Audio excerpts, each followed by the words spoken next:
Hey guys, Kaz, Kara Linky, iconic. Hey Carpe. Look at Kara straight out the gate. I hated the Dr. Phil interview. I don't know. What did you hate about it? I swore that I was not going to get back into the Summer Wells rabbit hole, and here I am.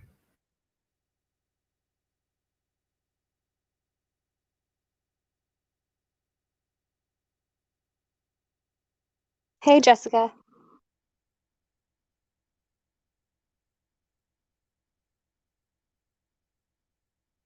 To me, it sounds like the same old. It's the same story. It doesn't seem like they falter from. But what the interviews didn't bother me as much as the video that what's her name? Never be forgotten. Hey, Missing but not yeah, forgotten. Shredder. We're doing a special show just for you.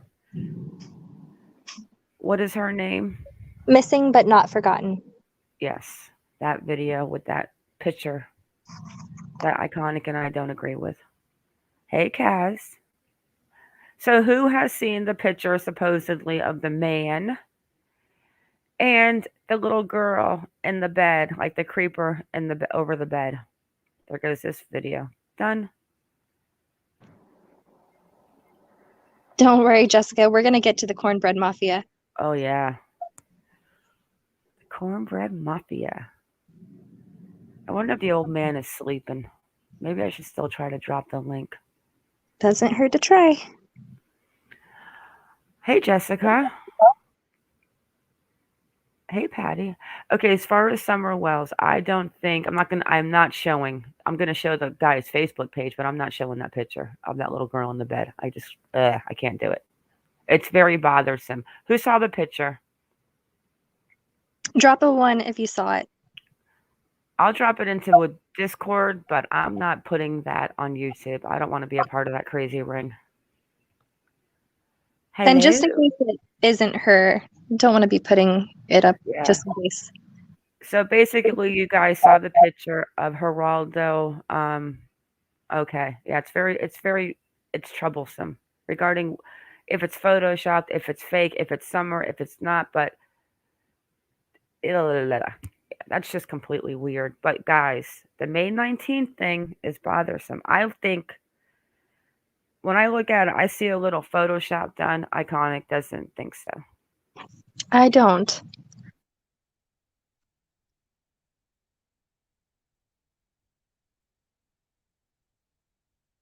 It is very grainy, but Hey, Patty. I'm gonna go. Hey, Kelly Bird. Hey, Mercedes. I'm gonna go back to my first thought when I still feel the same way. That's why I don't talk about this case because I don't want to get yelled at. I still feel this. I feel like if something happened with Summer that day, that it was an accident.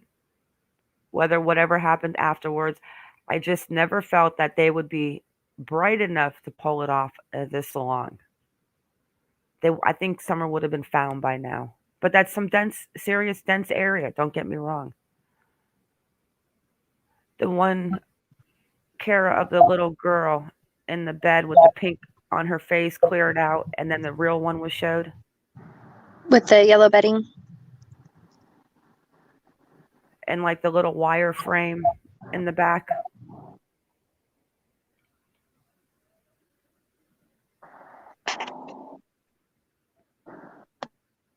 Kaz, that photo was very troublesome. The whole idea of it.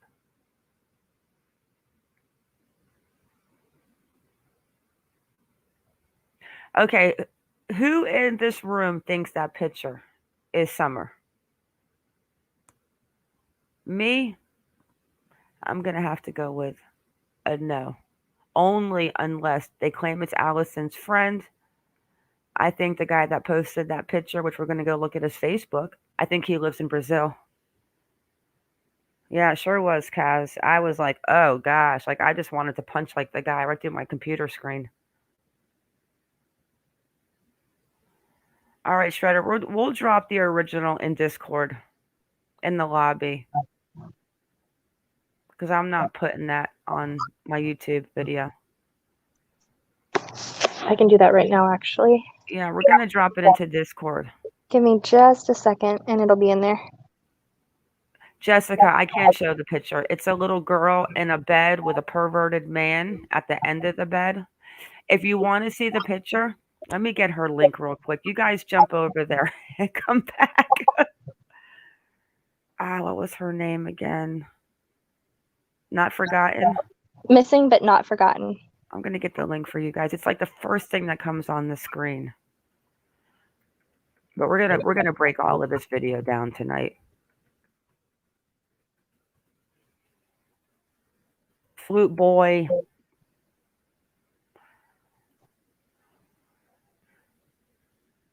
All right, where is it? Oh, there it is. All right, guys. Here's the video, and it's like as soon as the video starts, there's the picture that we're talking about. So just check it out real quick. Go check it out. It's disturbing, guys. Total trigger warning. And you have to remember it was posted in May of 2021. No, 2020, I'm sorry.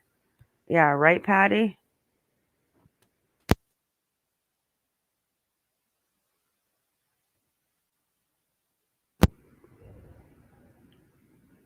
Yeah, that's why I don't want to show that picture. It's just absolutely disgusting.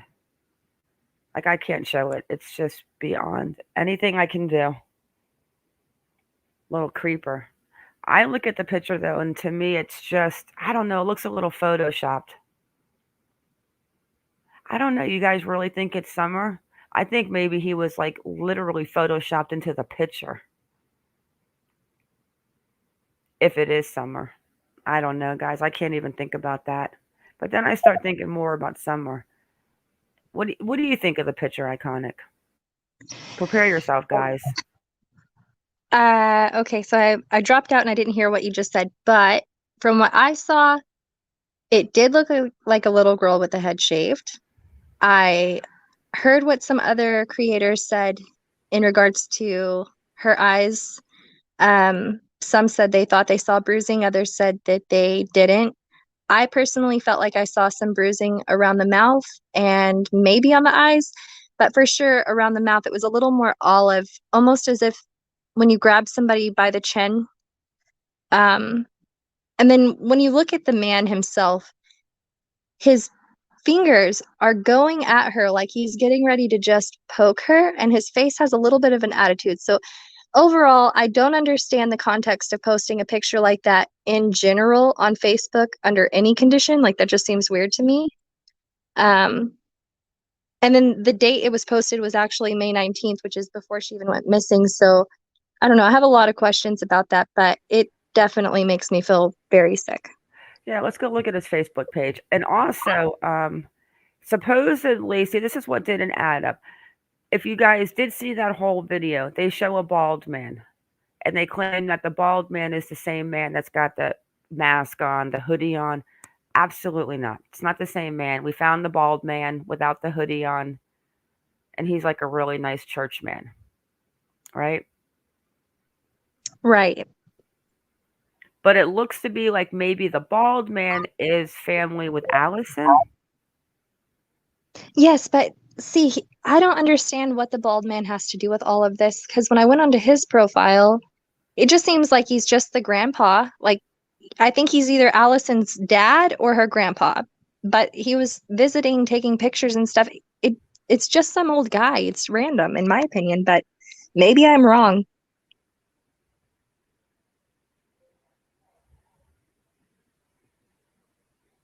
Yeah, we're going to figure all that out.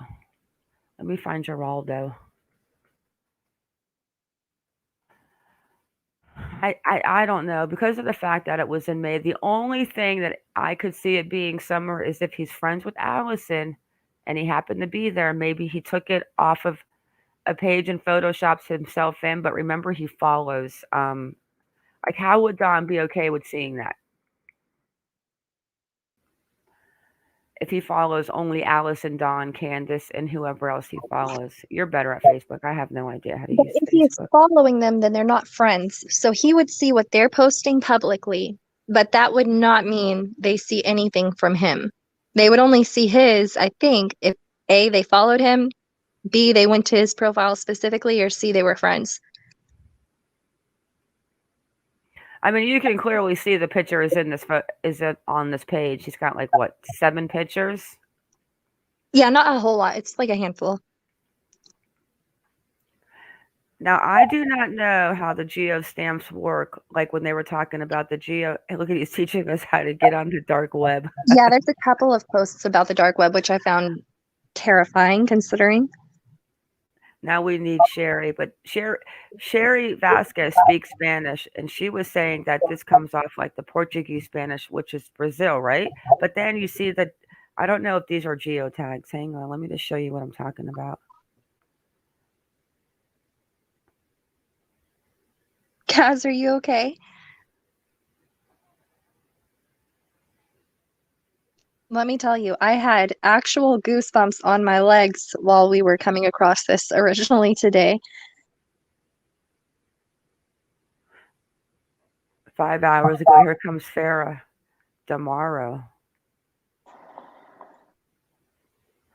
Okay, I know. I mean, I looked so far down his post that I know he's got some stamps where he's in Brazil. Did Here you it is. say Demora? Yeah, Isn't Damara. isn't that same name coming back to someone else? Yes, but I think it's spelled different. We'll talk about that in a second. Yes, that's why I said it twice. You're so smart, girl. Okay, now let me ask you. When on Facebook, this guy posts November 9th that he is in Praia Grande, SP, Brazil. Is that a geo stamp that it puts on there, or can you put that on there? You can select your own. So he's got that one. He's got another one. Feeling alone at the Francis Daniel Bueno Instruttore e Terapeuto. Yeah, so he talks a lot about having borderline personality disorder, and a lot of his posts are suicidal and just very dark. So Yeah, those girls are Brazilian right there. That man at the end of that bed is not Spanish or Latino. I don't care what anyone says. I'm going on it. No. What does that say? well, it's saying his daughter graduated, I believe. Can you go back up? No, hang on one second. I want to know what that picture on the bottom left says. 1 second. I want to come back and look at chat. I think this guy's just another freak in the bushes. Cornbread Mafia. Hang on, girl. I just want to see if I can see if this is like a studio, like a photo studio. You know what I'm talking about? Yeah. It says Skyline. I can't see the words underneath, but it says Skyline. We'll be looking into that. I never thought those were Summer Wells' eyeballs, but some people can think what they want to think.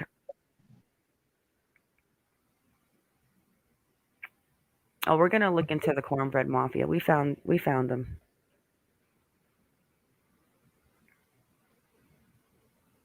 You think they're totally Summer Wells' eyes from a Skyline photo studio? I don't know about that. Ugh. So here's the guy, and that's the picture. I honestly think this guy is in South America, and he's just a freaking weirdo, like a very B612.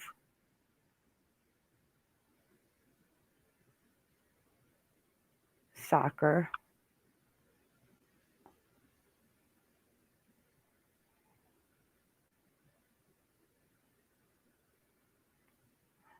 And then he says right here, Iran. I wonder if he's got a YouTube channel. He probably has it as Geraldo Pita too. He's on YouTube a lot. Interesting. And here's the one that he shared. That's the famous thing. And that must have been the share because updated her profile picture. See? The her. There you go. What is this? What is He's a that? bunch of random stuff. Huh? He shared random stuff. He's a weirdo. Let me go back to comments. Shredder. Hey, Angel.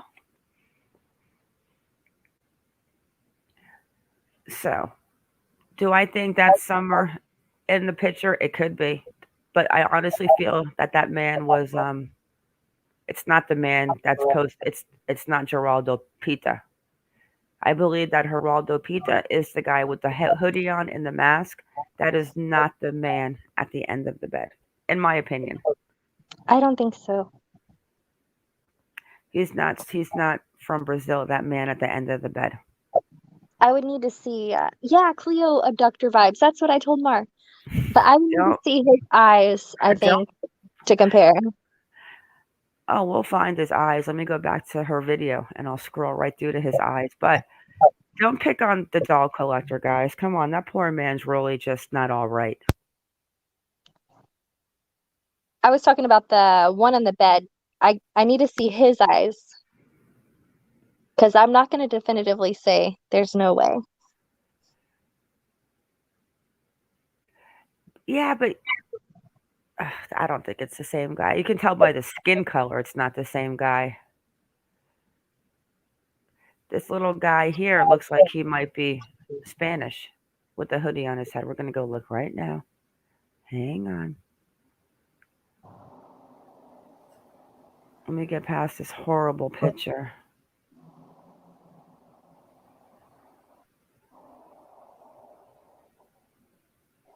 And I want to look at that Tacoma truck anyways. And then we're going to get into Flute Player and Robin.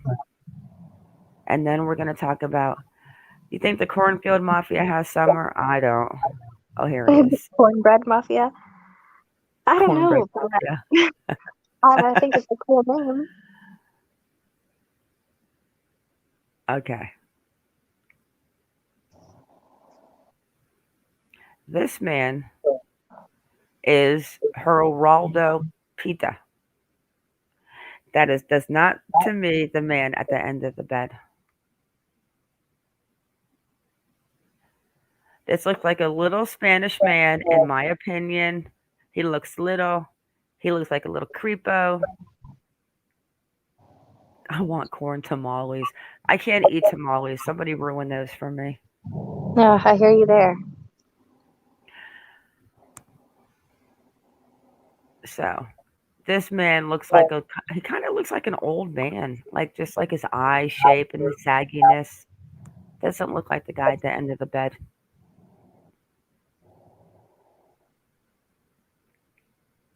This guy looks like he's having a rough day. You made a really good point, though, about this in regards to Cleo earlier, with how he's covered and how that could have been a way for Terrence to get in as a woman.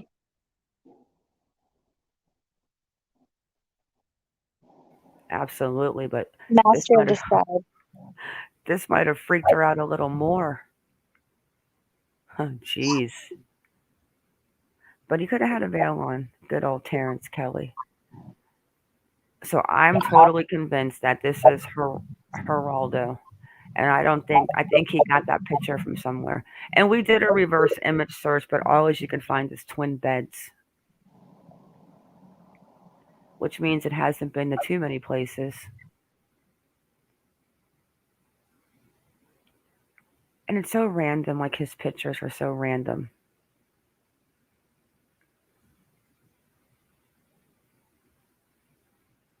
And then this.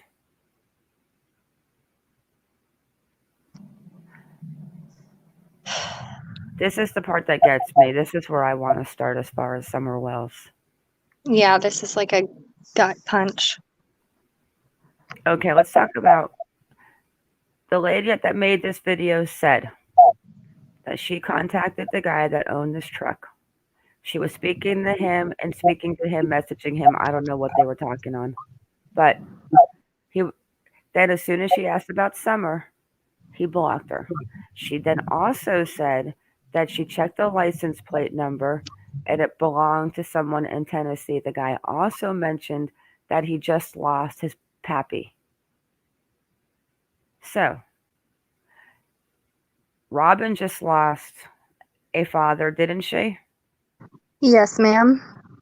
And the text messages with Robin in her Tacoma truck. Hey, Andy, you know about the messages. I don't know as much as you do. Oh, man. So, guys, I'm sure y'all might know more than me because I've been trying to catch up all day. But from what I've been seeing, she has So been here's what asked. we're trying to understand. Could Robin be, if this truck is even real, but could Robin have a brother that Hmm. had this truck after the man died? But then you have to go into what she said about the Tacoma truck, because I didn't hear those text messages. So basically, she was asked point blank if she had any ties to that truck. And instead of just a yes or no or going into some story about it, she goes off onto God. And like it sounds like Dawn almost actually thinking about it, how Dawn will just go off on God. She never directly answers the question and then even goes on to say that if the police choose to question her, she'll do that, but people can go on and investigate for themselves. Um, and says that she thinks Summer could be found any day, and hopefully she'll be found by the time that the person getting the messages even read the message. I don't know. This woman is so bizarre. I I feel like I never looked at Robin this way, but suddenly I really I can't look anywhere else.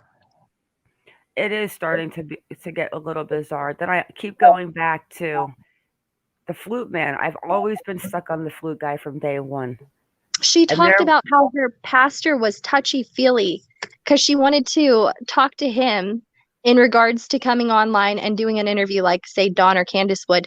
She needs to talk to her touchy-feely pastor because he's better at these things than her. Sorry, that was another thing that got me. and these messages are really coming from, proven to be from Robin. Yes, Jeez. like she did voice recordings in the messages. She was texting and she was speaking.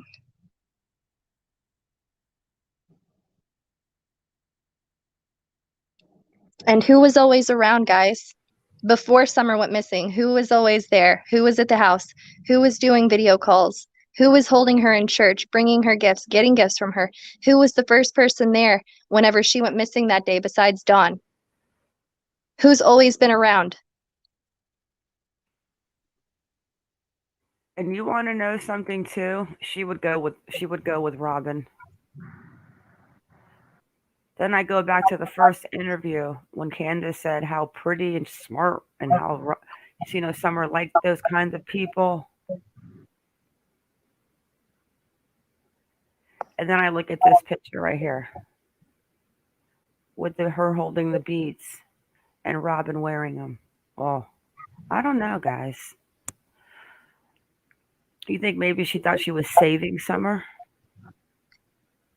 I mean, it's a possibility, and that's kind of what I would imagine, but still, that doesn't excuse it at all. Like she's had this whole time. If saving Summer was the priority, there are a million people who have already come out and said they would adopt Summer today, last week, 2 months ago, and give her a better life. They could have come out to the TBI if they wanted to avoid Rogersville and Kingsport and all of that. There were options, but to still hold on to the little girl at this point, there's no excuse. Patty Dodson or Dalton, the the flute player.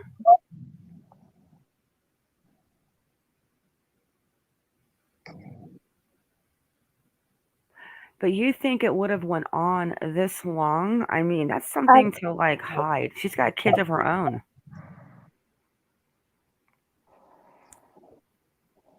This is why I don't touch on Summer's case because it aggravates me. It's one that I just can't. I have no clue where Summer is. But I just don't feel that Candace and Don. I just never felt like they heard her, and if they did, it would have been an accident. I think it would have come out by now. I don't think they're smart enough to manipulate that situation with all of those people.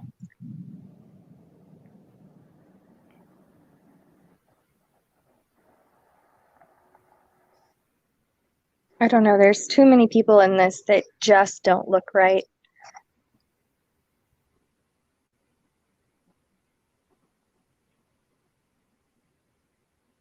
I didn't see that picture of her with part of her head shaved and then part grown out with the blue.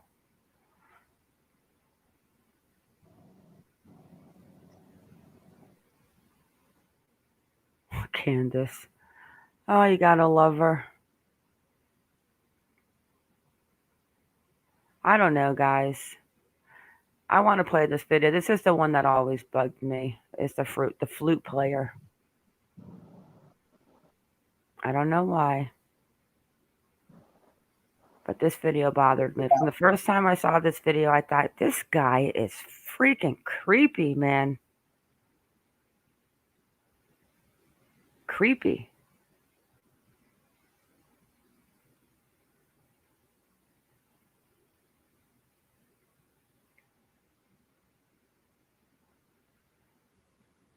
You can do it. Come on, let me close some of these tabs. So let's talk about the Tacoma. So she owns a red Ford Tacoma. Apparently.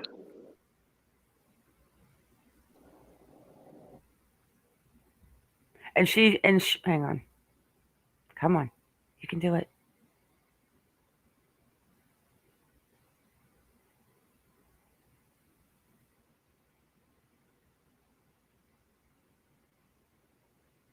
Come on.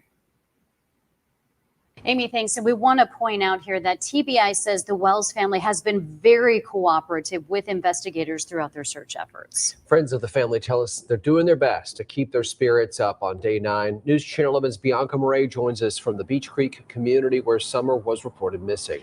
Bianca, how do friends say the family's coping with this?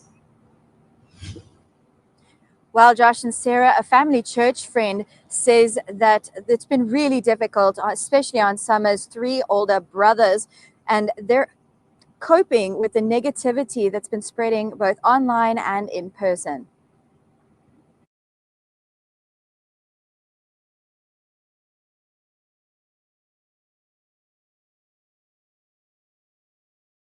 Amy, thanks. And we want to point out here that TBI says the Wells family has been very cooperative with investigators throughout their search efforts. Friends of the family tell us they're doing their best to keep their spirits up on day 9. News Channel 11's Bianca Murray joins us from the Beach Creek community where Summer was reported missing. Bianca, how do friends say the family's coping with this? Well, Josh and Sarah, a family church friend says that it's been really difficult, especially on Summer's 3 older brothers, and they're coping with the negativity that's been spreading both online and in person. Yesterday, took them to the putt-putt golf course here in Kingsport, and just to try to let them have a peaceful day away from the search and rescue teams going on their property and the agents coming up. There was someone who made a comment that wasn't very polite. And Dotson was called to the Wells property the night Summer went missing. we definitely wanted to have a church family there with them. He says the family is having a hard time coping without Summer. Mom is devastated. Mom does not want to leave the house. She, like, if Summer comes back, if she happens to wander back up, I want to be here. Just, I can't imagine what they're going through, and they're just parents that they want their daughter back, and you have these 3 young boys, and they want their younger sister back. Dotson says he has a nightly ritual praying for Summer's return. I sit out at night as the sun sets, and I play a song for Summer.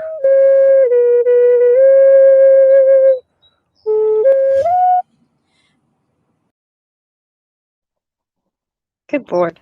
He's a complete weirdo in my book. He's just weird now, and him and Robin were the first ones to the Wells house when Summer went missing.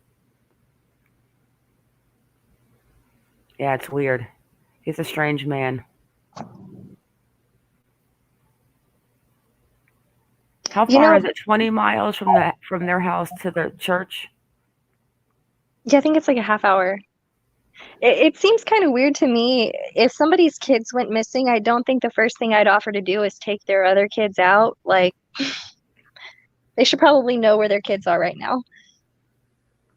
Yeah, well, they were afraid because of the fact that they were getting people to the house, and supposedly they had the open CPS coming out, but that wouldn't be public information. So anyone that we can talk about it and say they were coming, but we would never know about DCF going to their house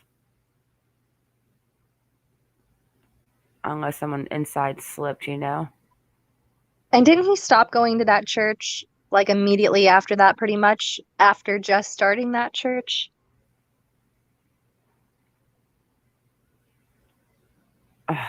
This is Like, why I don't talk about Summer. It's aggravating. It's it is aggravating. aggravating. People have torn this case apart, and then you get to it, and you're like, there's so many layers, you don't even know what to think. This guy is a friend of Allison. I think Geraldo is just a weirdo in South America as far as I'm concerned. I think he just likes weird stuff and follows weird things, and I just don't think that's I think that picture is photoshopped. Maybe I can't imagine. I would like to see what Candace's bed looks like or Allison's bed. Alma said the dogs knew Robin, so they wouldn't bark at her. And then Kara asked, "What do you think about the scream?"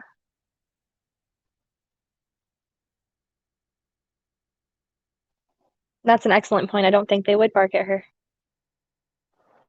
From Jody Sue when she heard the scream. Yeah. I don't know. I mean, she's the one that also saw the supposed red Tacoma. I don't know. I don't know anything what's true about Summer Wells except for the facts. That's how crazy people have pulled this case apart.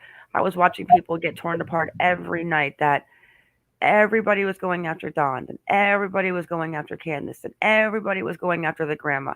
Then everyone's going after the guy getting out of prison, the uncle. I'm like, gosh, guys, I can't drag this poor little girl like this. It's horrible. It bothers me. But the more I think about it, I've always thought that, like I said, it was either an accident or someone's got her. Do I think the Cornbread Mafia has her? And no. But we'll jump into them really quick as soon as we finish up with Robin. What else? So we know Robin owns the house. We know she's married.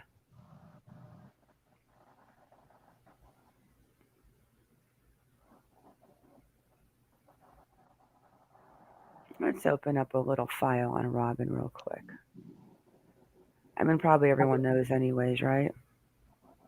I would imagine so at this point.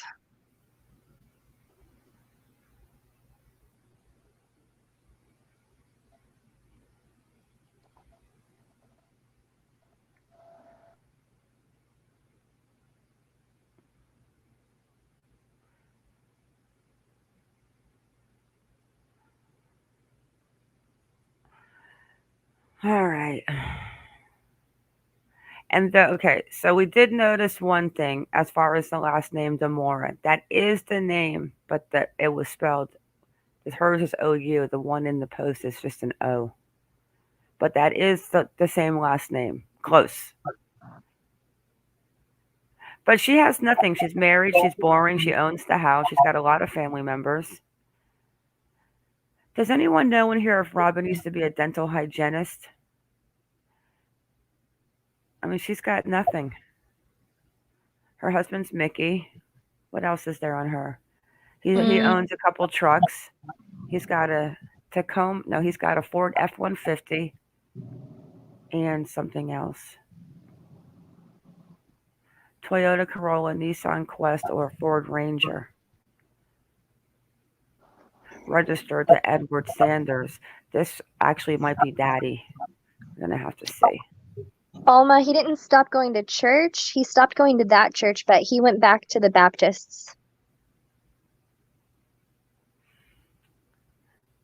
So is Sandra and Edward the parents? I probably think so. So if Edward has passed away, what I'm looking for is her father's obituary. But I haven't looked yet. But I'm looking for it because I'm curious to see what her, if she has a brother, how many brothers, and what their names are. Because that lady supposedly spoke to the owner of that truck, which I don't even know what to believe anymore. I think some people are so full of shit. And I would never put that picture on YouTube of that little girl in the bed. Yeah, he stopped going to that church. He's weird. And at one point, I remember connecting Dotson and Dobbs. And Sherry will tell you this. Her and I were digging like little squirrels. And we connected them actually living together through an obituary. Arrest him and his flute. Stop, Alma. But there was something there. I'm going to dig deeper now that you've got my interest back into poor Summer, but I've got to bypass the bullshit. I can't get involved with these pictures and little girls and perverts at the end of the bed. Like that shit right there should be banned as far as I'm concerned. I was disgusting to post that.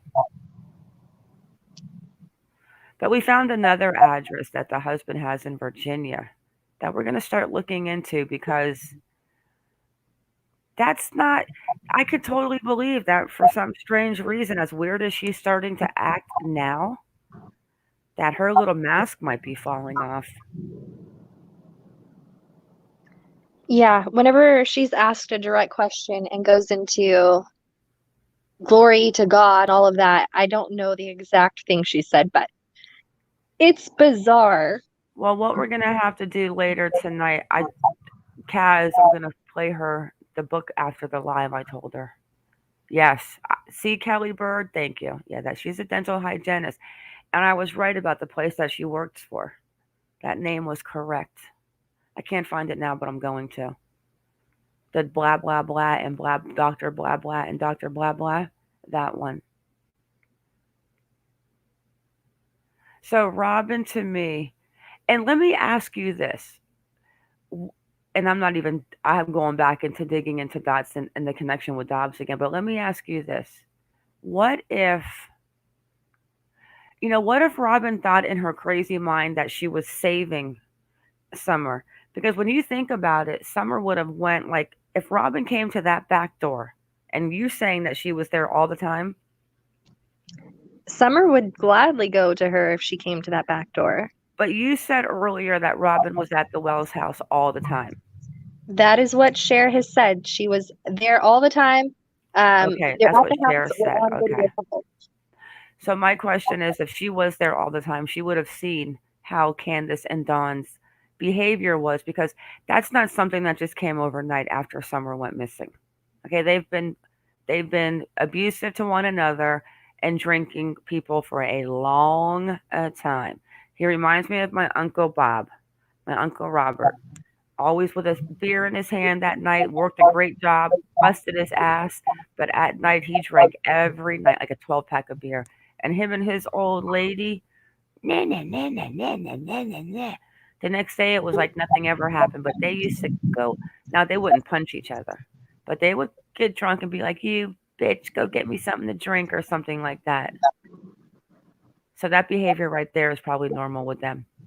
And I mean, Robin is not at all, I mean, she doesn't come off to be the type that would probably associate with them just for the sake of, oh, I want to be their friends. She was probably up there for a reason. And what would that reason be? She was close to Summer. Yeah, and she might not care. Robin might have passed her on to a new family. But I'm just saying, the odds are I don't picture Candace or Dawn killing Summer and smart enough to kill it up. I think they would have broke by now. Candace is not a strong-minded girl. Come on, guys. I mean, she cries at the Cornbread Mafia. I mean, I don't know how scary the new ring is, but the original Cornbread Mafia to me looks like I kind of want to hang out with them. Honestly, right? Yeah, they're nuts. It starts to make you think about it. I'm not saying if anyone goes to a church like that, I'm not saying anything against the church, but are those the churches where they do like the rattlesnakes and they they do like that kind of thing there? So all right. So Jehovah's Witnesses and Seventh-day Adventists were both part of the same religion early on. Like they were part of the same branch, but I guess there was a disagreement somewhere and they broke in half, and some took some of their beliefs in the Jehovah's Witness faith, and then the others took the other beliefs into the Seventh-day Adventist faith. And so they're very similar but different. One is more, we don't accept blood infusions, while the other ones are more like we celebrate on Saturday or Sabbath.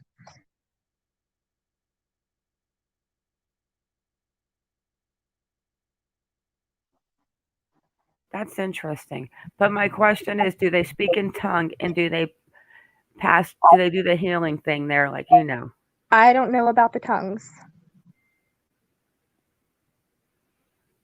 Yeah. I mean, I never in a million years, and that's when I stopped following Summer Kiss. Well, not following it on my own, but talking about her, unless it was a real update. Because when people were trying to convince me that she was dead in the back of that car and taking the milk out and doing their own little things with it, I was like, oh, people, stop. This is nuts now. You guys have completely dragged this poor little girl. And now it's not even about her anymore. It's about Don molesting the sisters. And you know what? I'm sorry that happened. And that is a fucking horrible. Excuse my French. That should never be done. But what does that have to do with finding Summer? And then we got to go listen to the grandma. Then the brother's getting out of prison. And then we've got the Cornbread Mafia. And just, they're not the. Oh my God. This case just pisses me off. This is why I don't talk about Summer. I think Candace had a horrible life. I think she was born with a very cold mom. I don't think Candace has ever probably felt love in her life. I just don't see her hurting Summer. But I see Summer going, and someone may be thinking they have to save her. I don't know. I wish I knew where Summer was. I would take the donation money and give it right to John missing exploited children.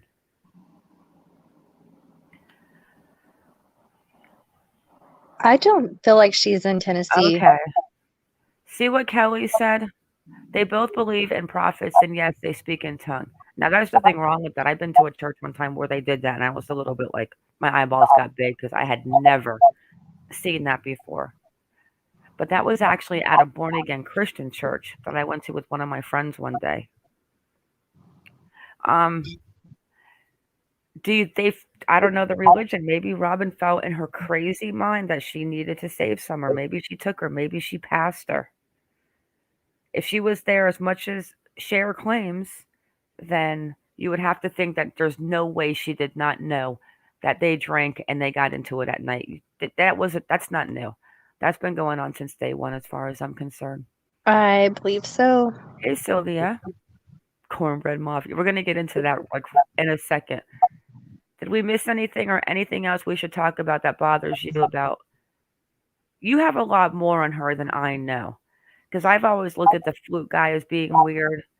I always kind of seen her interviews and thought that her smile was a little weird, and but I kind of just thought she was weird because of, I don't know, just weird. I just never really thought anything of her until these text messages.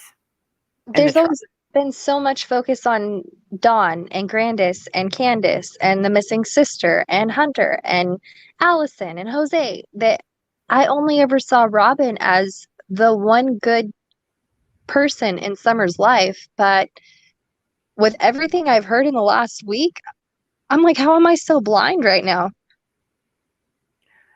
This is a very real possibility. The property in Virginia is really weird, and I really do believe that I found the parents, Edward and Sandra Sanders.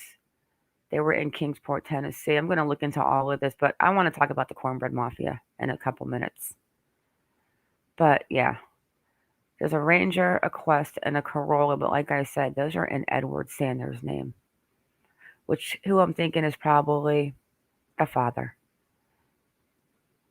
She's got other names though, which might be a mistake because we have to remember, guys. I thought Sherry Vasquez was Jacqueline Vasquez's mom.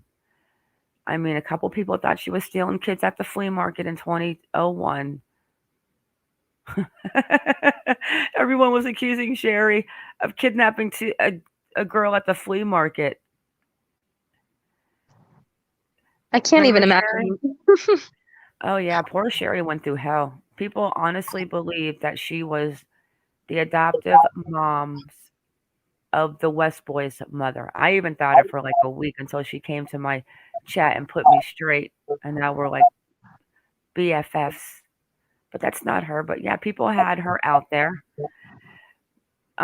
What's his name? AV put out a video that Sherry in 2001 with Maria kidnapped a little baby that was named Jacqueline Vasquez from the Avalon Flea Market in Arizona. But of course, we all know that the baby was like just born, and we know Jacqueline was born in 1989, so it didn't add up. And that's when I thought, shit, Sherry is not Jacqueline's mother. There's a cross in the back of the Vasquez name. And we figured it out. But that was funny that I thought, as soon as I saw that video when he was trying to make her out to be a kid snatcher at the flea market, when the dates didn't add up, nothing added up. Even though she was out there at one time, it didn't add up. That was reaching so hard that would have like pulled your skin off of your feet. Oh my goodness. Aw, thanks, Sherry. But I was like, yeah, you guys need to stop. Leave her alone.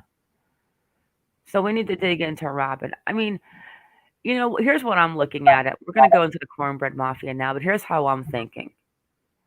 And this is the original Cornbread Mafia we're going into. And we reached out to him. Hopefully he'll get back. We're going to listen to his little podcast right now and see he's going to explain to us how the Cornbread Mafia came. Because I totally want to hang out with these guys. Like, these guys are like old mafias growing weed from the South. I'm like, hell yeah. Let's put a bale of that in the hay fire and just sit around making s'mores all night. Ooh, there we go. Those are my kind of people.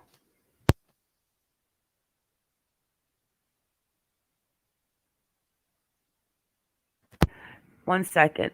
Hello, all. Eskimo came out to talk.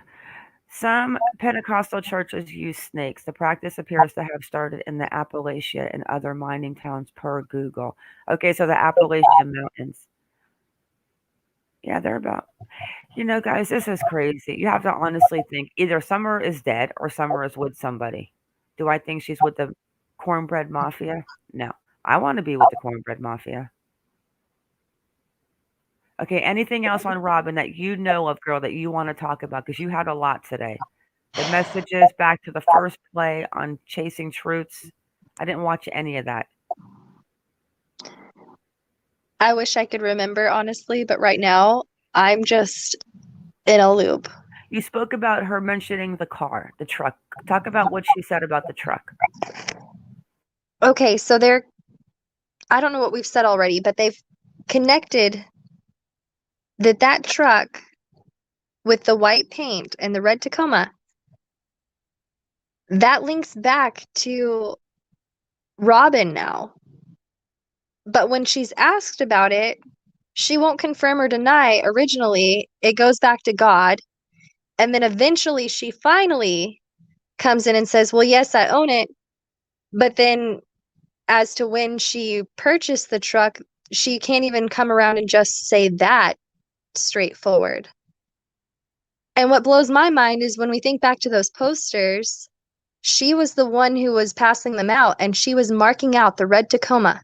She said that she marked it out part. When asked. This part right here. This is the important. This is when you told me this is what made, oh my God, this is the part that made me start thinking, wait, didn't Robin drive with the flute player to the house that night? Like, that alone right there to me is effing bizarre. But we can go listen to a little bit. He was on Unmasked, and I remembered, you know what? You're a freaking weirdo. But finish about the truck. I'm sorry for interrupting you. Oh, you're fine. So she was asked why she marked out the red Tacoma. She said that somebody random on Facebook told her that it had been ruled out. And so she just took it upon herself to start marking it out on all of these flyers and distributing them. And then whenever she's told that, well, it's not ruled out, well, oh, my bad. But now you're telling me that you actually own a red Tacoma? Like, make it make sense. That sounds like you were trying to cover your ass. It doesn't make sense. And that brings me back to the video of the lady today that I dropped the link earlier that said that she got a hold of the man in the red Tacoma. That's why the update I'm going to give on Summers, I'm going to find out the obituary, the name of the brother. Does anyone know if Robin has a brother and what his name is?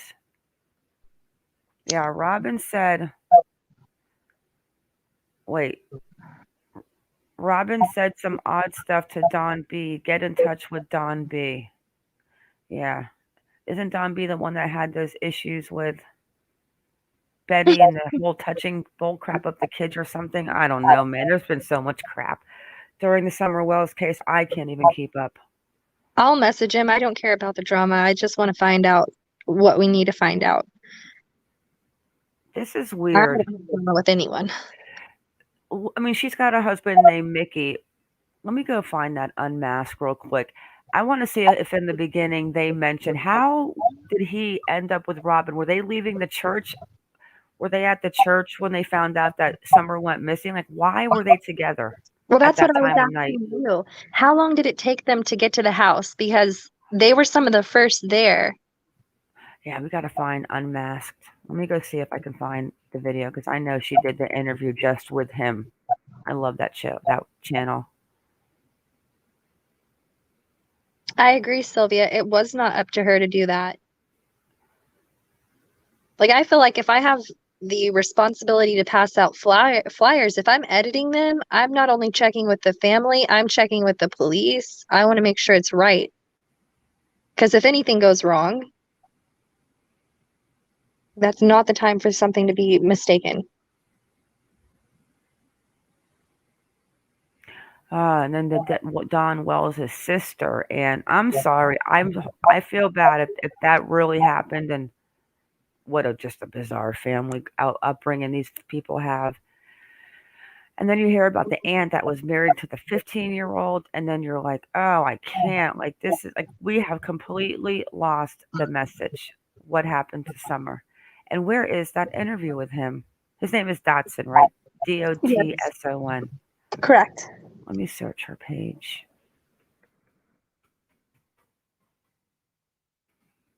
There it is.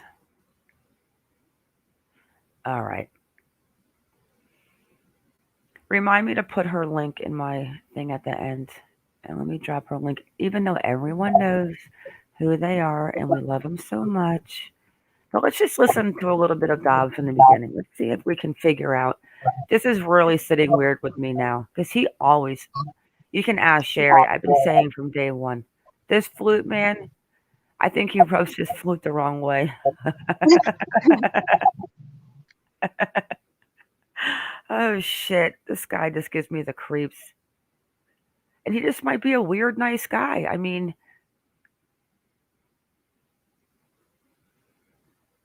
let me mute the commercial real quick. I'm always getting in trouble.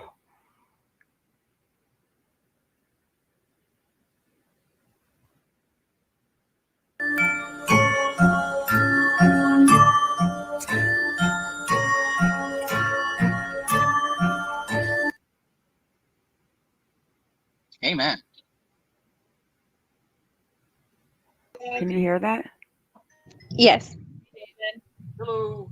All right, I'll be right back. I'm gonna go grab a bottle. How are you doing tonight? I'm doing well. Thank you. I appreciate y'all having me on this evening. We appreciate you coming on this evening. It's about keeping Summer's name out there. So anything that we can do to help, that's what we're here for. Thank you so much. I know I spoke with the family today, and they're aware of this podcast going on, and they just wanted me to just thank you all, and just thank everyone, to your listeners and they're so thankful to you. And they we're just wanting to keep Summer out there. We don't want her story to fade away. We just want her home, and we're ready to do whatever we need to get that little precious little girl back home to us. Amen. All right. So would you mind starting off with just telling us like how long you've known the family, how well you know the family, kind of your history, and then like, or a little bit about your, where your background is? Sure. I met the family about 3 months ago through church, and so I've just known them just a few short months, and the family, they're very appear to be a very loving family. They have Summer, their daughter, and then Summer has 3 older brothers. So there's a total of 4 children in the family, and they live out in the little mountainous region there, just outside of Kingsport and Rogersville, and they're just good. They're just good country people. Did you meet them just like living in the same town, or did you actually meet through like church? I met them actually through church. Yes, ma'am. Okay. And, but yeah, that's how we came to know each other. Okay. And then how close were you with the family? I know that you're super close now and being very supportive and helping them out. Do you have any like fun stories, like Summer stories, like, things that she would do or fun little things that she would do that you would like to share? Summer, she is like a little ball of energy. She just she smiles all the time. She just always running around in the church, just greeting people. During our singing service, she would run up and want to join in and sing. She wasn't very vocal, she didn't speak a lot, but her smile and just her interaction and just playing, she's just a child that just loves, she loves people, she loves playing, and she's just she's a happy child. Was she like outgoing? Like she would just go up and be like, "Hi, everybody." Yes, absolutely. She would come up to you and she would wave at you, even though she may never met you before. She'd just wave at you and smile. She's so stinking cute. She's our church had a garage sale about 10 days before she went missing, and her and her brothers and her grandmother and her mother were there, and they were just having a wonderful time. They were playing, and all the children were playing together, and coloring, and it was just like I said, she wasn't like a loner, if you will, but she was just she was very just outgoing. Melissa, did you have a question? I keep going in and out. My audio's messing up. Oh no. Okay. I'm trying to fix it. Okay, no problem. I just noticed, like, I was like, wait a minute, maybe she had something she wanted to add. So David, what can you share about June 15th? If there's anything that you're able to share. I mean, obviously we've talked about this on many of our lives when we cover, multiple cases, but specifically with Summer, we don't want to share anything obviously that would do any hindrance to any form of investigation. But I am aware that you were you at the home that night? Yes. What happened is during the day, I had spent the day with my daughter and took my daughter out to eat. And about 7:30 that evening, I was at home, and Summer's mother had called me, and she said, "David, we have an emergency. Summer is missing." And she was also trying to reach another one of our church members. Her name is Robin, and she was unable to get a hold of Robin, so she called me and see if I could try to get a hold of Robin for her. We were able to get a hold of Robin, and Robin and myself, we made our way out to their home.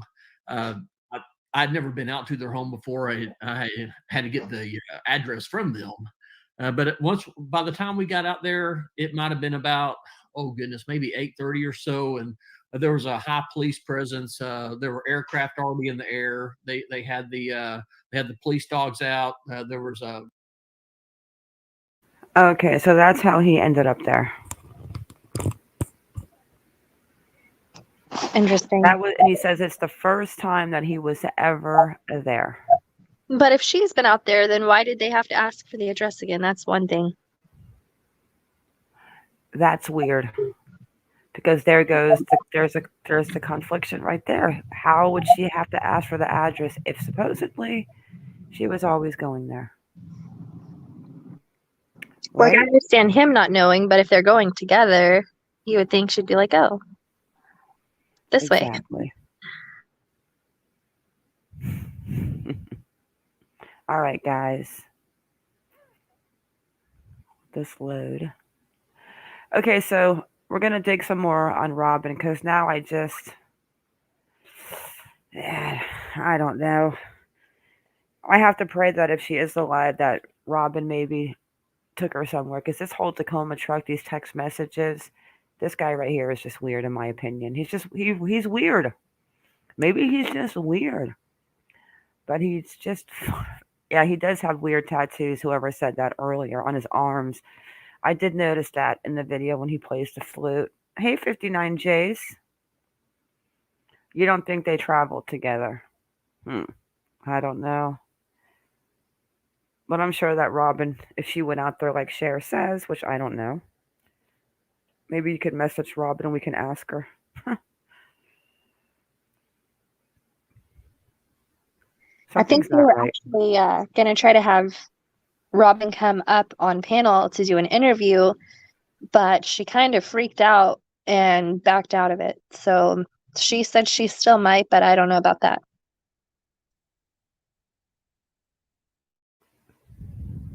Huh. It'd be very interesting to see. So that was the first time there. Robin supposedly went there. Summer's missing. Jody Sue heard a scream.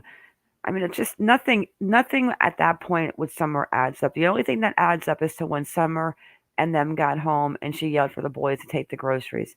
I have to honestly think if the boys knew anything, by now they would have gotten it out of them.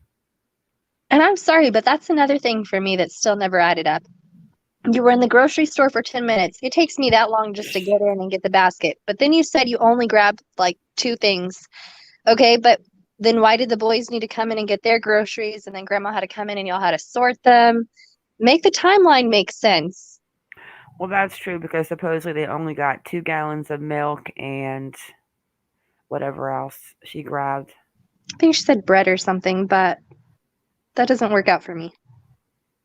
I think if the boys knew something though, I think they would have broken like those professional FBI agents would have gotten it out of them by now. They got certain little ways of doing that stuff. Yeah, Shredder, I can't believe you still have COVID, girl. My gosh. They have weeds. Okay, so this video is 11 minutes long. I really want to meet this guy.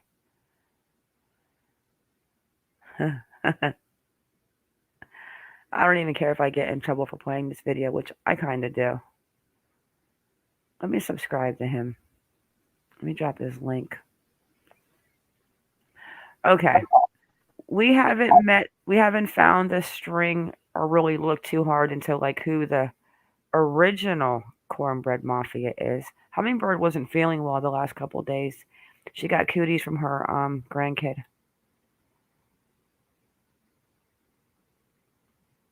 Okay, so you want to tell them this is the original Cornbread Mafia founders. Okay, so Well, let me pull up his Wikipedia real quick. yes. We've got him on Twitter. We've got him all over. This guy's gonna hate us soon. I sent him a message. I'm waiting on a reply. This guy seems really cool. Now, what we don't know is there's probably other Cornbread Mafias that have taken off from this guy. Look at how big my words are. My gosh. But like when they were talking about the meth being involved in the Cornbread Mafia ring, I don't I think we're going to have to see if Joe Keith Bickett will get back to us and tell us what the heck's going on with the Cornbread Mafia. But here you go. Let me mic down. This guy sounds so cool.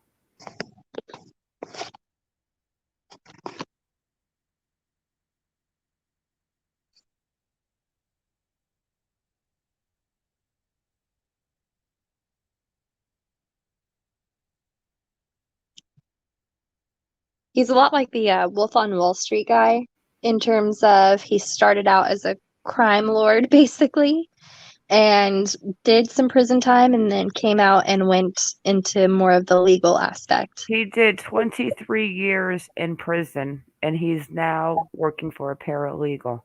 But my question is, we need to figure out who the Cornbread Mafia is that are running the name still, because let's just listen to this guy real quick. Here's the Wikipedia. Let me share it. This guy is so cool. I'm putting his book in for my vote for the next book club. I'm going to cheat too and make sure I pick it. I'm only kidding. This is such interesting shit right here. As far as where Summer Wells is, I'm going to probably say she's not with the Cornbread Mafia. But if I had to guess and someone said, well, she's not deceased, so where is she? I think Robin might have taken her to try to save her if she's really into that church like they are. I don't know. This is why I don't talk about Summer, because I make me want to put my fist through the window. I just can't figure it out. Too many rabbit holes. Breaks my heart too what they did to the family. I feel bad for how at the end of the day it's horrible the daughter is missing. I just think that I don't think Candace is they're bright enough to pull it off this long. I don't know. My gut just says, oh, I don't know. All right, let me mic down. Cornbread Mafia. The Cornbread Mafia was the name for a group of Kentucky men who created the largest domestic marijuana production operation in the United States history. It was based in Marion, Nelson, and Washington counties in central Kentucky. The term Cornbread Mafia was first used in public by federal prosecutors in a June 1989 press conference, where they revealed that 70 men had been arrested for organizing a marijuana trafficking ring that stretched across from 30 farms in 10 states, stretching from the southeast into the Midwest. The story was first reported in the Courier-Journal magazine in Louisville, Kentucky on October 8, 1989, and then in 2012, in a narrative nonfiction book, The Cornbread Mafia, a homegrown syndicate code of silence and the biggest marijuana bust in American history, by James Hidgden. In his two books, The Origins of the Cornbread Mafia, a memoir of sorts, The Cornbread Mafia, The Outlaws of Central Kentucky, author and founding member Joe Keith Bickett chronicles his first-hand account as to how the term Cornbread Mafia was coined in Kentucky in the late 70s, and the group's ultimate downfall in the 80s.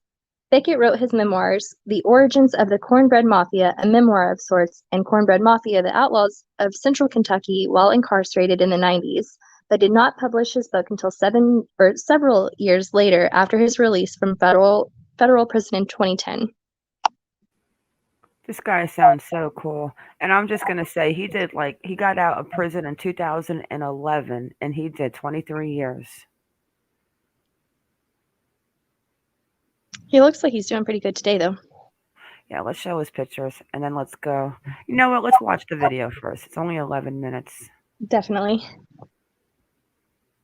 The Cornbread Mafia. But like I said, there might be a string at the bottom that people took it over. Maybe he can explain it to us. We need you, Mr. Bickett.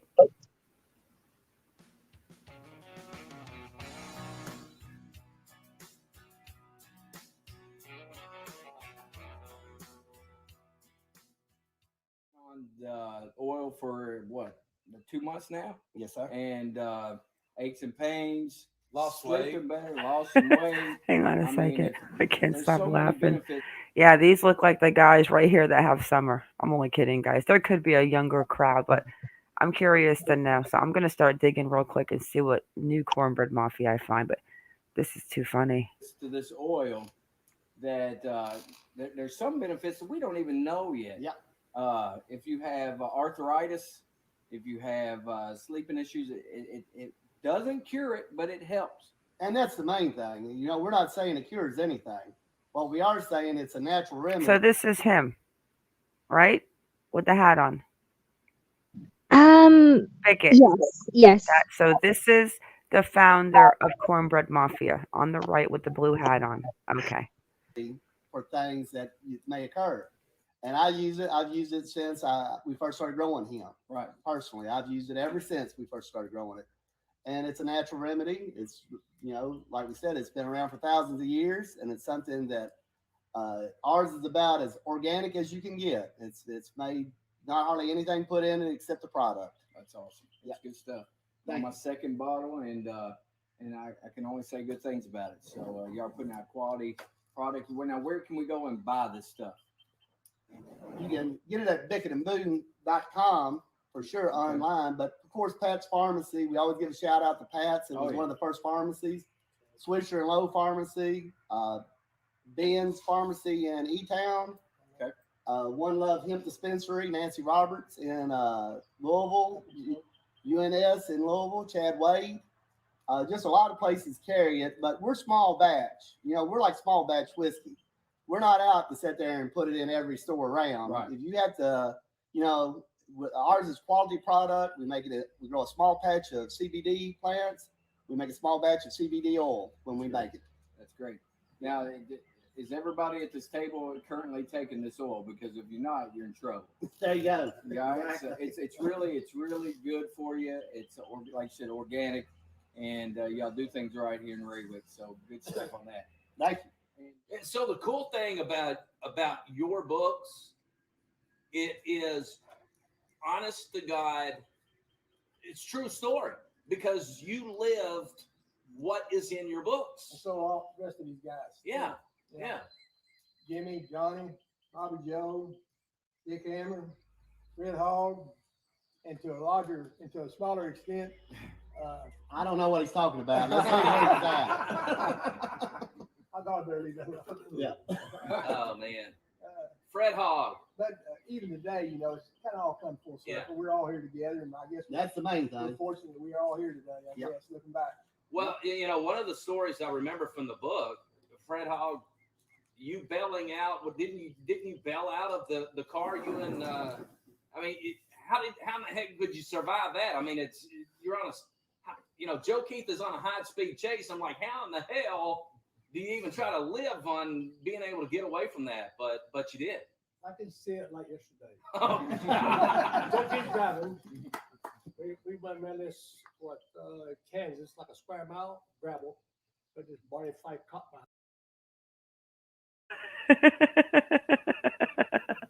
Oh my gosh. I want to meet these guys so bad. These are like my father's age men. Hi, Holly. I mean, let's go look at their prison. I mean, girl, we can't finish this. I'll fall asleep. But anyways, this is the original Cornfield Mafia. And they're saying that there's a new cornbread. I keep calling it Cornbread Mafia, that they have the meth ring in. But I think that actually the Cornbread Mafia exists, but I don't know if they have, like, you know what I'm saying? Like it's like Cornbread Mafia's like a copycat nephew. It's corn. Yeah. I don't even know what you would call it. It's like a knockoff brand almost, I'm sure. Yeah, these are old farts. The man literally did 22, 23 years in a federal prison. He gets out. He's a paralegal. I'm going to show you some prison pictures. He gets out now. He's a paralegal. He seems like a cool guy. But my question is there still a Cornbread Mafia, or is there like a spin-off of the original Cornbread Mafia with some big meth ring now? And Dr. Phil said it was the same area where there was a lot of sex trafficking going on. Is Dr. Phil lying? That's what I want to know.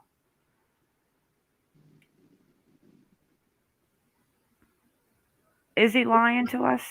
I don't know. I just feel like these guys would shut down a group if they tried to come out saying, you know, we're the Cornbread Mafia. Guys, we already went to prison for this. We did the time. Like, this is our thing. Get your own.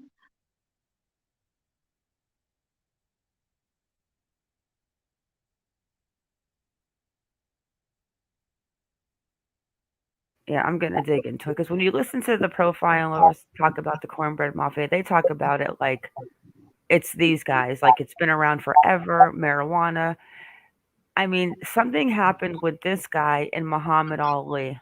I remember a story looking into him to where they stopped a fight or something with Muhammad Ali. Oh, they were able to plow 10 acres of marijuana by getting the FBI to be distracted with Muhammad Ali. That's right. I gotta find that's a great article. I so want to meet this guy. So the question is there a knockoff Cornbread Mafia that she's afraid of, or does Dawn put weird things in her head about these three old geezers? And I'm not saying old geezers because they're probably only like 10 years older than me, but still. Well, maybe like 15, 16 years, but still. Yeah, that's interesting, Shredder. I saw that. 125 busted. One's like a pastor. One was like a school teacher. Scary stuff. But this is Cornbread Mafia.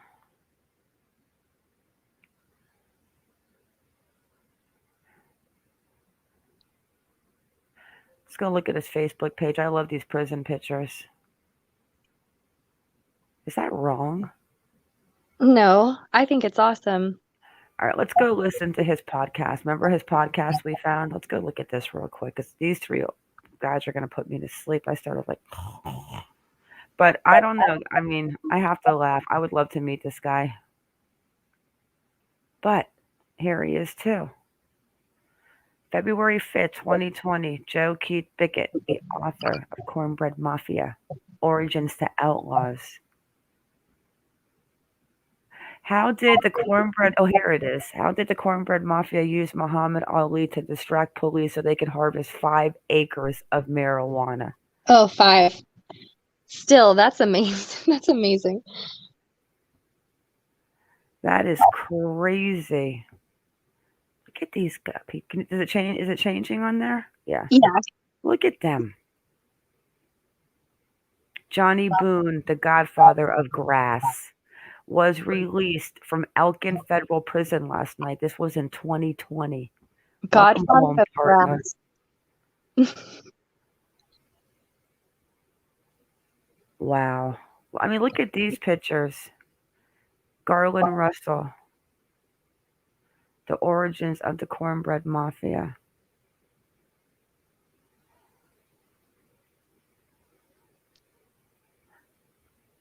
Yeah, this guy is interesting.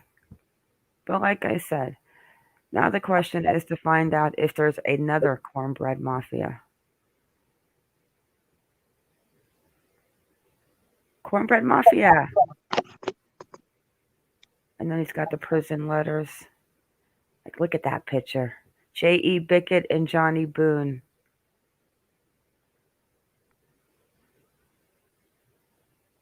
You can tell that's a prison picture. Johnny Boone. Yeah, this guy sounds cool, huh? This is the video I want to watch. The story about how they harvest 5 acres. Okay, do we all think that the cornbread has summer? I think that the woman's got a better chance of taking summer. Yeah. Either with the Angels or maybe Robin felt bad and she took out the kid. The hillbilly mafia. Yeah, I would definitely say they're hillbillies. I think they would be okay with you calling them that. That's not even a bad word considering that Some people get both. It just depends. he did need a. Yeah, he did look like Santa Claus before he shaved off his beard.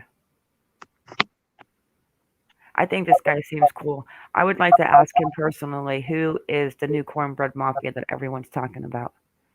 You guys got kids running the new cornbread mafia? Let's go hear what he's going to say.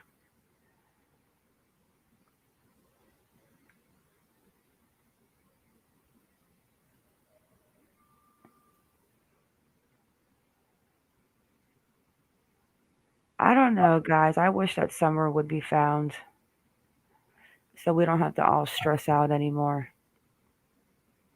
And if Kansas does know what happened to Summer, shame on her. So this is out February 3rd, 2020. It's 11 minutes. Extended time with Cornbread Mafia on News Radio 840 WHAS, the Tony and Dwight Show, brought to you by the Kentucky Office of Highway Safety. Our guest is Joe Keith Bickett. He's got 2 books out about being one of the founding members of the Cornbread Mafia. It was an extravagant lifestyle. It was a scary lifestyle. They became the nation's largest producer of marijuana in the nation's history. But everything comes with a price, and he wound up doing federal time, 20 years federal time. And by the way, if you ask me, if you do 20 years, let's say 1968 to 1988, that's a big deal when you get out, because we had big, bulky black and white TVs. Now we have big, bulky color TVs. But you got out in 2011, and I got to think it's different from when you go in and there was no cell phones, and now there's internet, flat screen TVs, technology. It must have been a culture shock for you. That's a big deal. But I want to talk about where the term Cornbread Mafia came from. All right. So the federal prosecutors in 1989 said, we coined the phrase Cornbread Mafia, but that's not the case. That's true. It's not. It was actually coined one night when you guys used a Muhammad Ali fight to distract the police so you could go in and harvest marijuana. How did that work? That was in September of 1978. Muhammad Ali was fighting Leon Spinks for a third time, for this third Right. And anyway, that day, early in the day, my brother, Jimmy Bickett, and a guy by the name of Jimmy Downs, and Garden Russell, and I, and a number of guys from Nelson County had this crop of marijuana in Nelson County. When we went in to do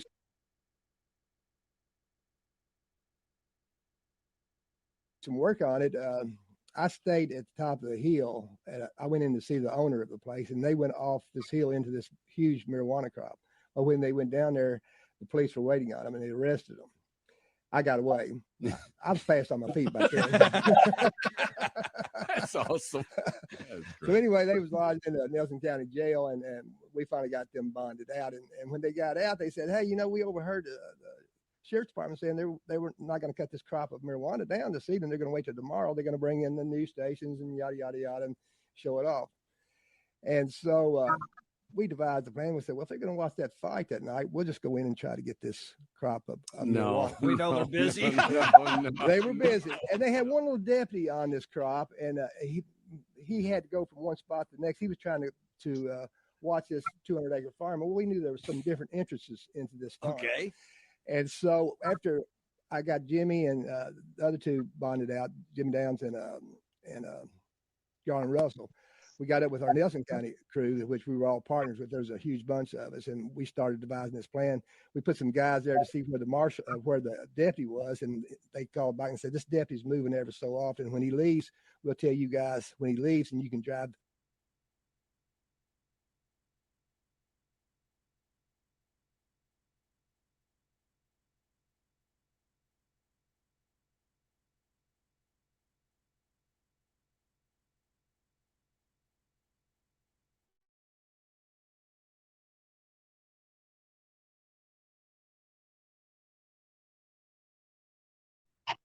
Did we lose you? this big covered truck in and get this marijuana.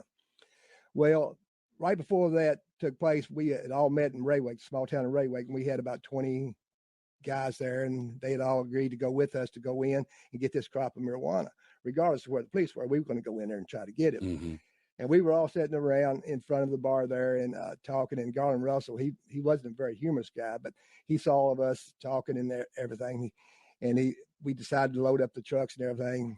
He looked around at us and he giggled and he said, what we got here is the Cornbread Mafia. I never will forget that. That was September 15th, 1978. Well, we didn't think about it a lot at that time. Somebody laughed and said, damn right we are. And another one said, what do you say? And they didn't, from that statement,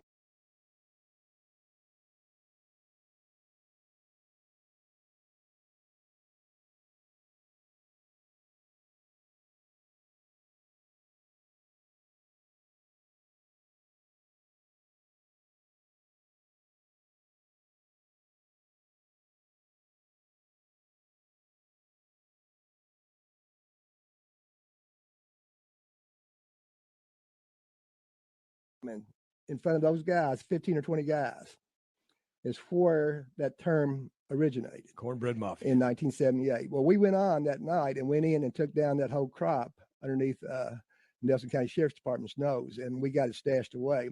Thanks to Muhammad Ali's bout that night. Right. He had his own bout, but we had ours too. You know, as it was, both the Nelson County Police Department and Leon Spinks underestimated their opponents that night. Did you realize that there was this, and Dwight brought it up a little bit earlier, that this Cornbread Mafia thing was the people?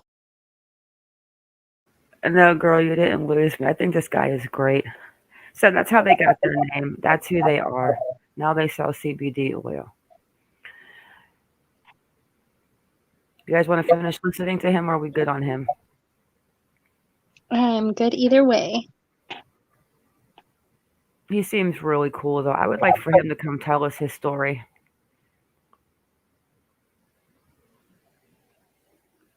So, why does Candace get so mad, though, when they say the Cornbread Mafia? That part is just bizarre. Yeah, like I can only remember a handful of times where she's cried at all during this entire time. Whenever the prank happened and she tried to fool us into believing that he had been taken by the feds to Boston. Whenever she was backstabbed by her friend, she thought, here on YouTube.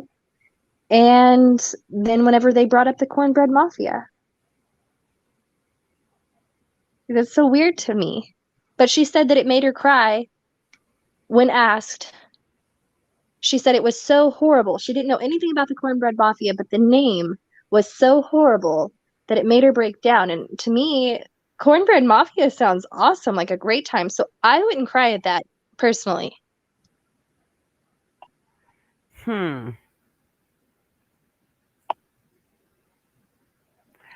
So now that it's trending, they're going to break it down for us. This was out, I guess, yesterday. Well, I guess like 5 hours ago.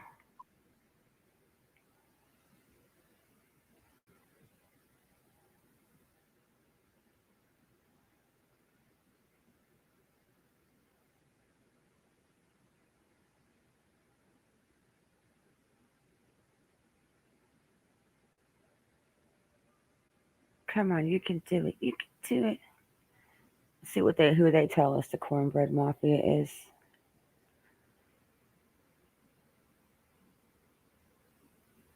Come on, guys. Come to the party.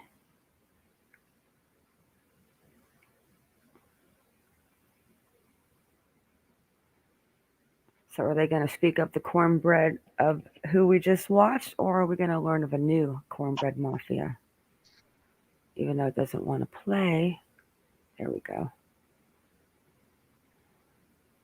Where is Summer Wells? It's the latest thought raging on the internet since the parents of the 5-year-old have been introduced to millions of viewers on the Dr. Phil show. Now, part 2 of the 2-part segment aired late this. Daniel has been leading our coverage since Summer's disappearance in June, and she reports on one of the biggest takeaways from the Dr. Phil show. Josh and Sarah, we took a look at the Google Trends in the past day for Cornbread Mafia. As you can see behind me here, plenty of hits followed. The related topics kept getting closer to Summer's home: Hawkins County, kidnapping, Phil McGraw, Rogersville, and Summer. You have to actually look at what is organized crime. With the existence of a chain of command and a means of moving money. You usually see money flowing from the bottom to the top. You usually see some type of identifier via tattoos, wearing colors, stuff of that nature. That's not what you get out of this 80s era organization who got their start moving marijuana, not children. At this point, it's more of legend and folklore versus actual possible reality. Candace Bly's reaction was unmistakable, but the cause of her stress could be misunderstood. You know, we don't know what the triggering effect is. It could have just triggered her for something else and not necessarily their involvement with or possible involvement with her abduction or disappearance. Dr. Phil used specific words when he involvement. My understanding is Dr. Phil says it to the family, and he makes it specific, and he says in her murder and then the covering or removal of the body. He doesn't say anything else about trafficking or anything of that nature. So I found that kind of unique that he worded it in that way. Dr. Phil's words and the parents' reactions are certainly taking center stage in the 2 days of episodes. To me, as a former investigator, it doesn't say a lot to me that the way they're acting, the way they do. What I'm going to look at more is the statements that they're making, their body language, and how they present themselves. That's what I'm going to look more at versus the number of times they get before a camera. But the organization may well exist, says our expert, but no structure exists to pull off Summer's disappearance. So I think it's more of a code of silence versus an actual organized operation.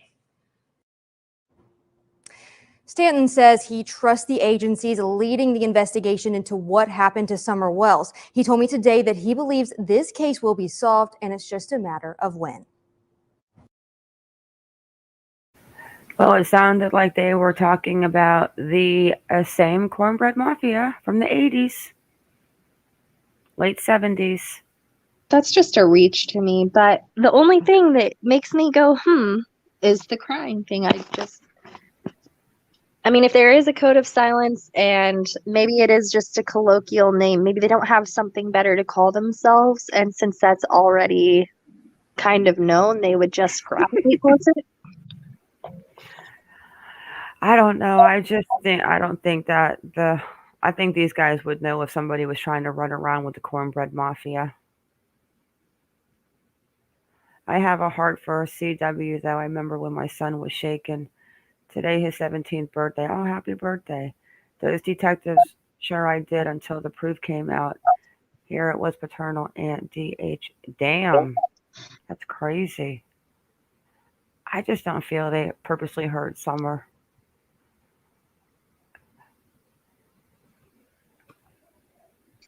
I'm also starting to think that,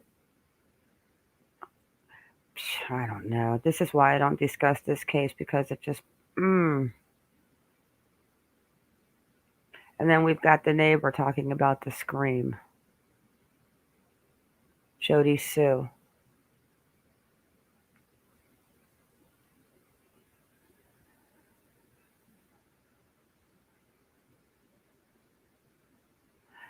And we've all heard her. I've listened to her. But it's just so many little loose ends everywhere. It's like each little end has like 4 ways to go. You know what I'm saying? Patty H says, I guess in my opinion, Dawn and Candace owe money to this old dude, and bam, they took Summer for a payment. I don't think those old hippies want a child. I just don't see it. That guy's like a paralegal living his best life making CBD oil. He's a grandfather. He has great grandkids. His pictures are all over the place with those kids. Like, when I say this guy is a family man, when I say he has come full circle, I would almost put my reputation on that. Like, this guy is not the same. Yeah, she just doesn't seem like they want to have a kid. He's like on Facebook every day doing podcasts, like. And the guy just said right there in the article, he said it's like a name they use to scare people. Like, there's no organized crime that could pull off a kidnapping with the Cornbread Mafia. The guy's 74 years old, or 73. Let's listen to her real quick again.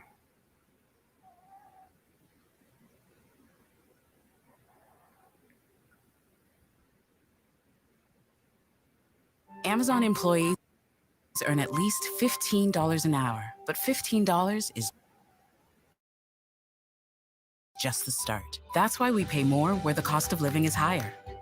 We'll keep doing a better job for our employees, whether they're here for a season or a career. The Wells family lives across the street from a neighboring property. On mirroring mountains, together they can be described as sentinels which sit high over Ben Hill Road. The night Summer went missing, the neighbor swears that she and her 2 children heard a scream shortly before they joined the search for a now missing Summer Wells. It's there, but you want to forget. On the watch and hypervigilant. That's how Jody Sue Brown was the very day Summer Wells went missing.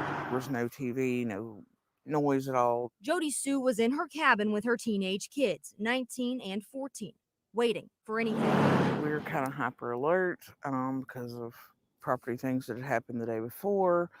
So we were listening for noise. Everything was kind of quiet. The sale brought a plethora of people to their door, confused about which piece of land was for sale, leading to a dispute of property lines. While we were out at one point doing survey lines, and there was a flash of a car that went up Candace and Donnie's driveway. Something about it struck me wrong. She and her family next heard a truck door slamming and dismissed it as their neighbors. The next sound was harder to justify. About an hour and a half before Summer is thought to go missing, Jody Sue, her son, and her daughter heard something far more suspicious. A scream.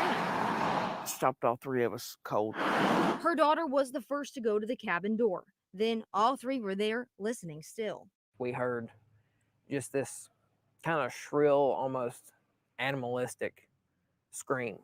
Animalistic, but not an animal. Knew it was, wrong. It wasn't a dog. It wasn't an animal. That vigilance kicking into overdrive. Jody Sue and her son went out to look for the source of the scream. My son and I decided to go out, look and see what we could see. We went back onto the bank. Didn't see anything. Didn't hear anything. They went on with their evening. The kids returned to being kids. Jody Sue headed down her driveway around 6 to tend to flowers. And at this point, I start hearing Candace hollering for Summer. And then my brain immediately went, scream earlier, this, uh-oh. Jody Sue was the first to hear those calls and the first to join the search for Summer. I dropped my purse. I tried to yell up at Candace. I was like, I'm looking, and I started looking. Jody Sue searched one side of a creek, Summer's brothers the opposite side. And you gave statements to the police, right? Oh, absolutely. Jody Sue had been interviewed many times by investigators, bringing up the scream often. But the sheriff doesn't believe the scream is related to the disappearance of Summer Wells. She's been interviewed numerous times by not only my agency, but the TBI and FBI, and we don't find anything with that complaint or information related to this case. Jody Sue wishes she could go back to just a short time before Summer disappeared and before the scream she believes was Summer. Wish every day that when I heard that scream, I hadn't tried to dismiss it. Referencing the work of the FBI, TBI, and his own deputies, Hawkins County Sheriff Ronnie Lawson reiterated in an interview the same week as Jody Sue's that investigators have found absolutely no proof that an abduction has taken place. In the Beach Creek community, Ansley Daniel, News Channel. Were they searching in a cemetery? What was that about?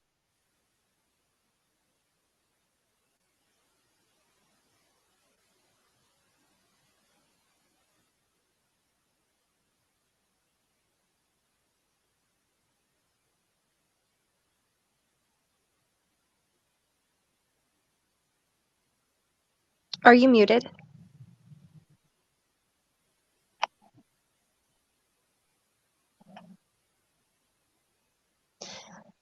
Well, I personally think that that scream could have just as easily been Candace screaming. I mean, if it was an accident and say she came into the room and something had happened to Summer, I think it would make sense that a mother might make an animalistic screaming sound. Like that kind of makes sense to me.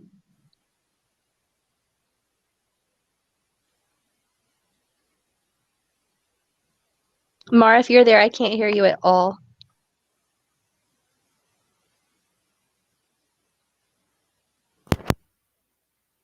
I'm letting you finish talk. I think we might have a little lag between us.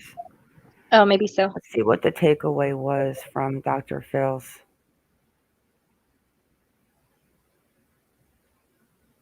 Body. I mean, at the end of Dr. Phil's show, did those two say honestly that they don't think that they had anything to do with hurting Summer? So what the behavioral panel said was that they didn't feel that they thought that Dawn was lying or had any knowledge. And they said that they feel that Candace, and Dr. Phil agreed, Candace has some sort of guilty knowledge, whether she's aware of it or she's not. She knows something. And they said that basically she's going to have to let those walls down and really confront whatever it is in her head. And that would be the way we're going to find Summer.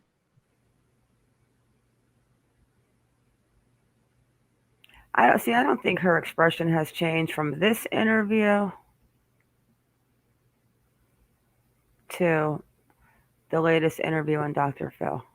I think that's the same look. It's like she doesn't change to me. No, I'm not. I didn't fall asleep. With my luck, I would fall asleep with my mic open and be snoring like a crazy person. I don't think her face ever changes, and I don't think the story ever changed. It's like the same thing unless it's like embedded in them. But even on like a drunk rampage, you would think that they would slip or something. I don't know. This case bothers me, and what people have done to this case bothers me.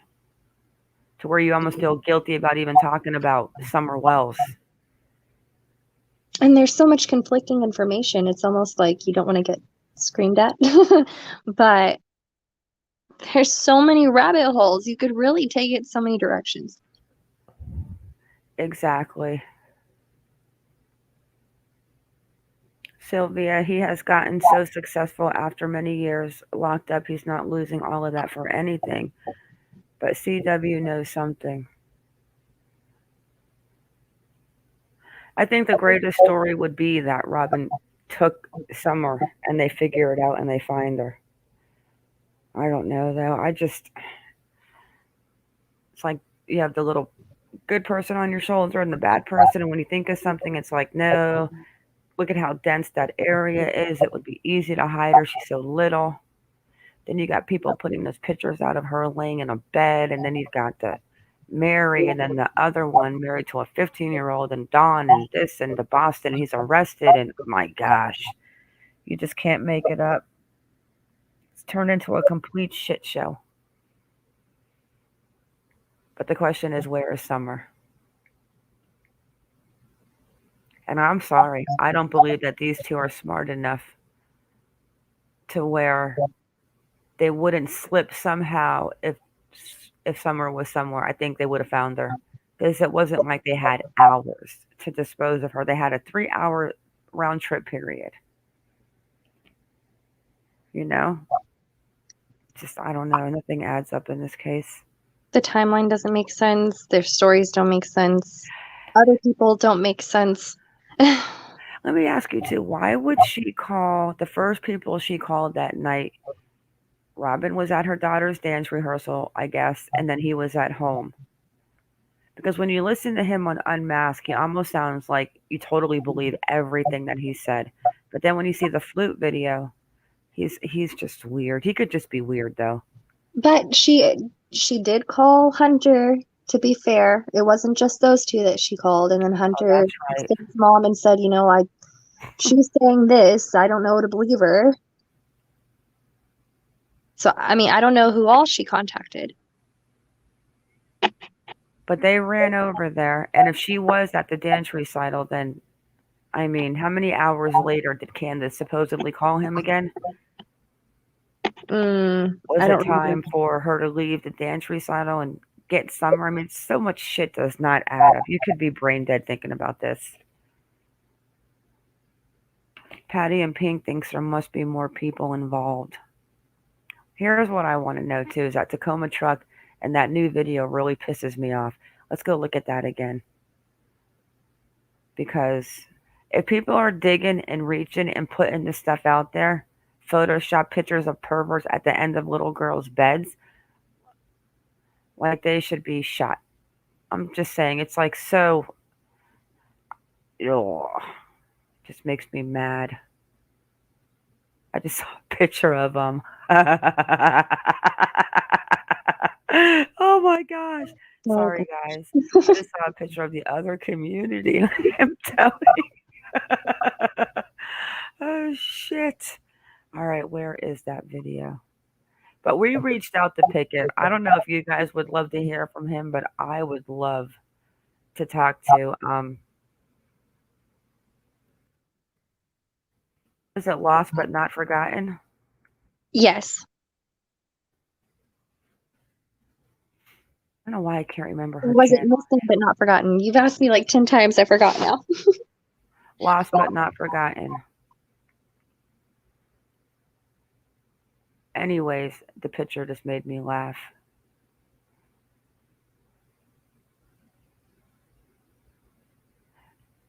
Don't tell me that video's gone. How come I don't see it in my history? No, it is Oh, missing. missing but not forgotten. I got it. Try to confuse me, girl.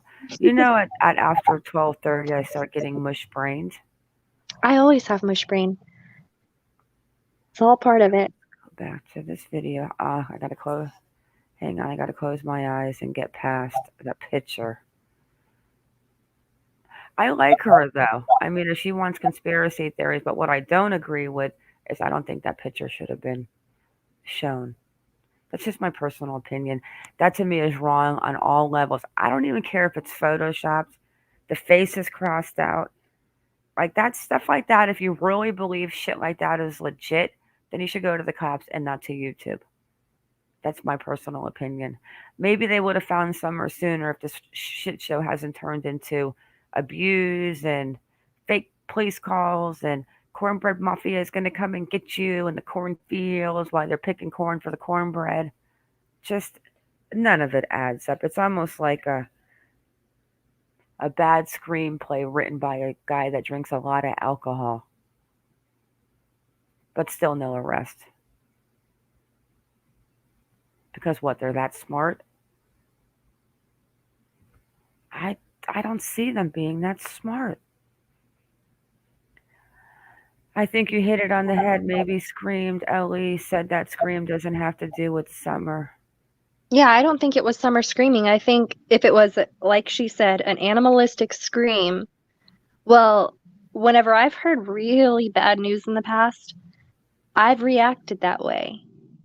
Like an animalistic almost sound just kind of leaves your body. You can't control it. So if she were to come across Summer in some sort of bad state because of an accident, I don't think it could be ruled out that she would scream.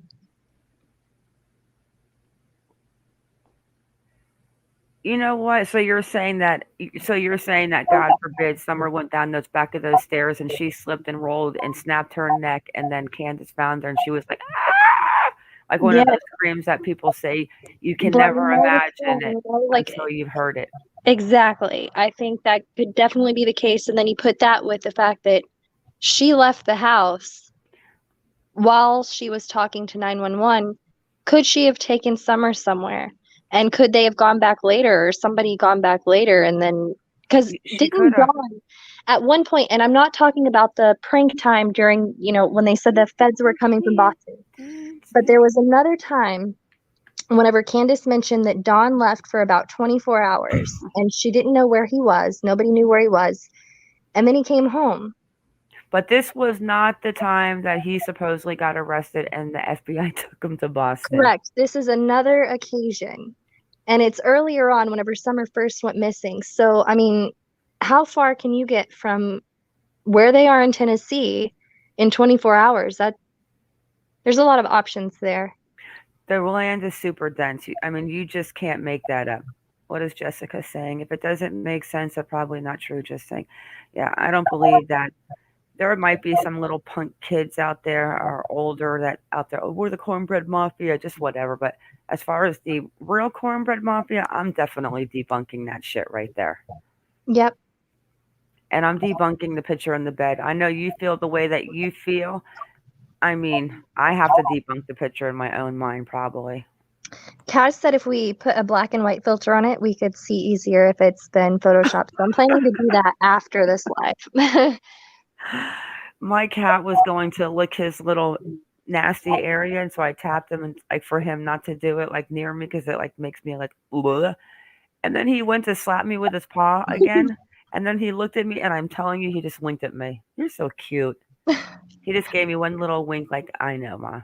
Stop. He is so cute. So this is what, yeah. So at the end of the day, here's what I think it boils down to. I honestly think that, God forbid, something happened and they hit her. That terrain out there is so dense. Like, if my little monkey got out there and she was to walk for like 3 minutes one way, I probably would never find her again. That's how thick it is. I mean, it is thick. But is that part of the world right there? I'm not really sure. I'm sure all of them don't, but the leaves are changing color. So now that winter's coming, it will be a little, less dense. Yes, a lot more bare. Because let's just say that on the 15th, this is the part that really just confuses me. That she came home. I'm convinced that if the boys knew something, they would have got it out of them by now. They're just trained to do that. You can't. I can see maybe one boy holding it in, but three of them, no freaking way. I just don't see it. But if something happened, like you said, maybe just playing devil's advocate, that she fell down the stairs, God forbid she died, Candace covered it up, that would have been a 3-hour window to do what they had to do, and then go this long without having a drunken tyrant rage of spilling it out there or doing something. I just don't see it. I'm sorry, I just don't see it.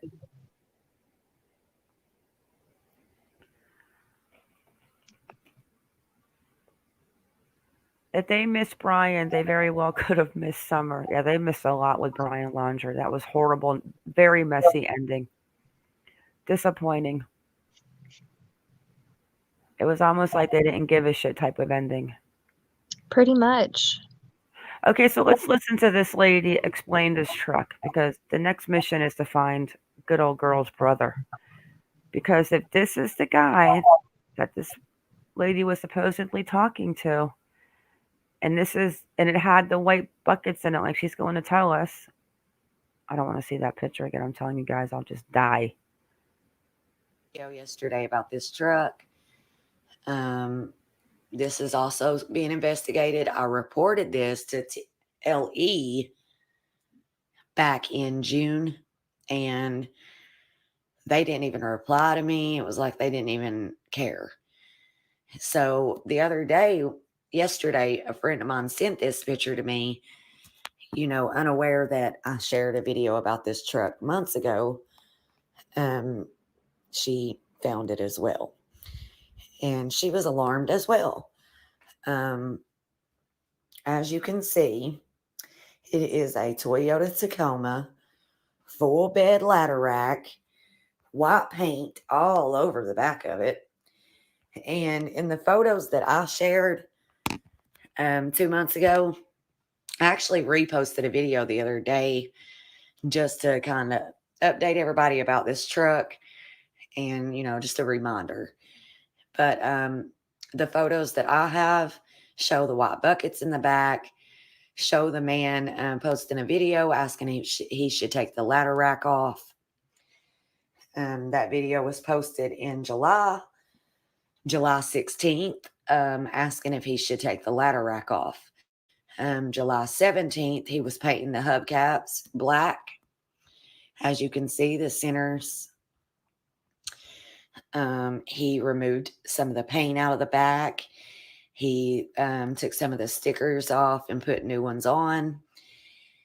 He changed the interior of the truck.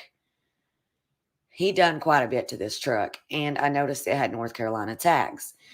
Some of the photos, he had the tag covered with a bag, and then a couple of the photos, it was like he forgot. So I have the tag number. When I look that truck tag number up, guys, it's coming back to Rogersville. I was going to say the name, so he didn't come back to Rogersville. It came back to a certain person. I was told not to speak about that right now. But, guys, I will get to you guys as soon as. I don't know, man. I don't know. What are your thoughts on that? Like, that is just so weird to me. So on the 16th, so you kidnap a child with this truck, and then you're going to go on the 16th and be like, hey, should I take the ladder racks off the truck? Something's just so, you know what? People are just completely destroying this little Summer Wells case. Wait, Melanie was arrested. Who's Melanie? Melanie Pulowski. What? Dateline is on, and everybody was going to tune into that tonight because they're releasing some info about Melanie Pulowski when they arrested her. Really? And that is a whole rabbit hole in itself. Yeah, And we can't get into that rabbit hole. I'm thinking about this little. I'm going to be stuck in the Summer Wells Discord tab now. Because I'm telling you. No, I'm not going to forget about my doll collector. Yes, Or neither. Cassidy.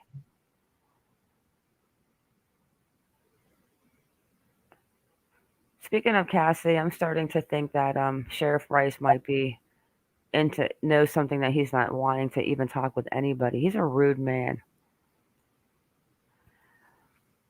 But this truck, and then let's go ahead and finish listening real quick what she says, because then she talks about how this guy's father died, right? Yeah, I think so. It's possible with that information. But yeah. So that's the truck, and this is the truck.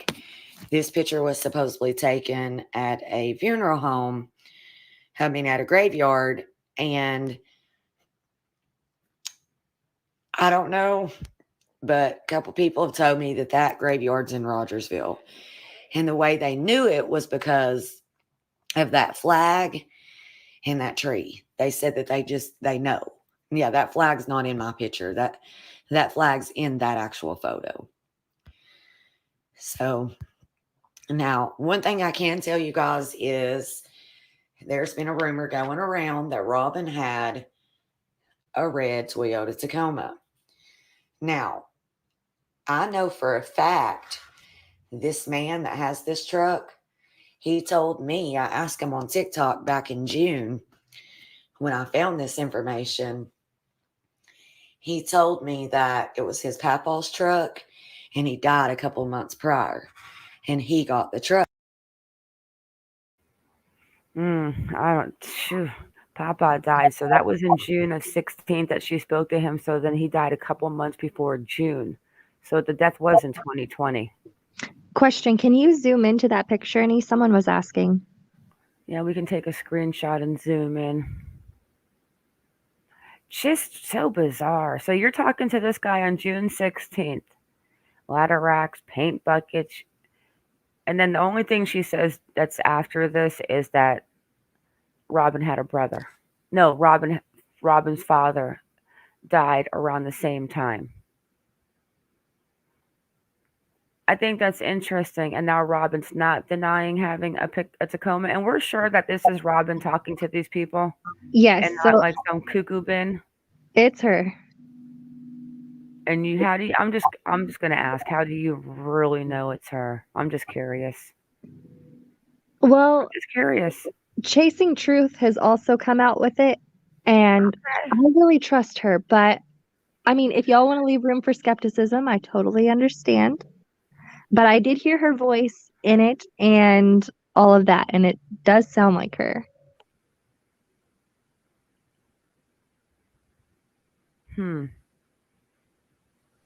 So she talks about they took out the white buckets, and then she talks about they took off some bumper stickers, and new bumper stickers were put onto this truck.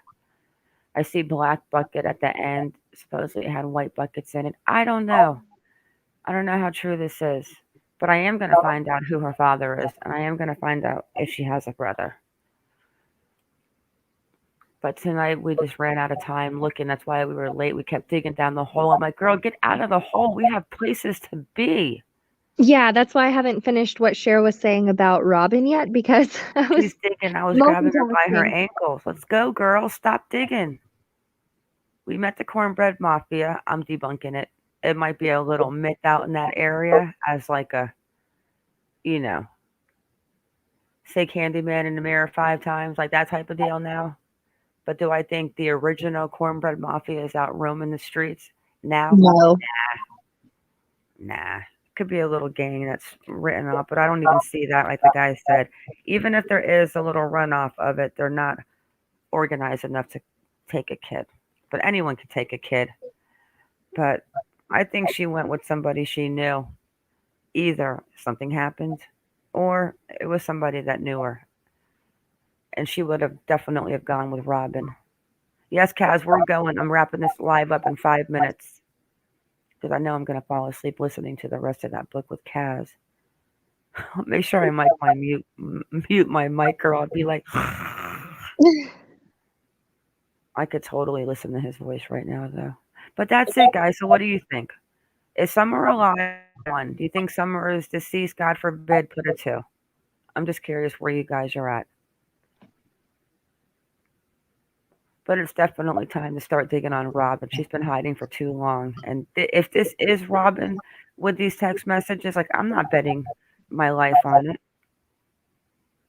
that it's really her. It could, after everything I've heard with this family and the stories of what I've heard, if that was not Robin, it wouldn't surprise me. But if it is, then something is definitely strange. Oh, there's a lot strange. Yeah, and the fact that you drove with the flute guy and they happened to call you too, and she called Hunter, and I mean, she probably called everyone in her damn phone. But I don't know. I don't know, guys. Gonna have to find out if she had a father that really passed away at the same time that this guy supposedly owning this truck on this June area said that his papa passed away. And that's going to be the next move. We're going to have to dig in this poor woman's life. Don't you think that protesters should go out in front of Robin's house and hold signs, "Where is Summer Wells," like the people did to Brian Laundrie? Well, hey, if we're going to keep that energy for him, why not? Right? I think we should send those troops out there, get a hold of them and say, "Hey, you guys really need to head to Tennessee. Get your boards, get your megaphones. You need to go do this." No, Kaz, I'm going to play it for you. No, no. No, you're not. It's chapter with 25 to 31, right? Yeah, it's not too bad. I'm going to come in and listen too. Yeah, you'll be okay, Kaz. We're going to start it for you. So I guess we're going to dig. And, I have to look before I go. Let's just check on Cleo real quick. I know. I can't help myself. Hey, it's around that time when news starts coming out, so that's Yeah. fair.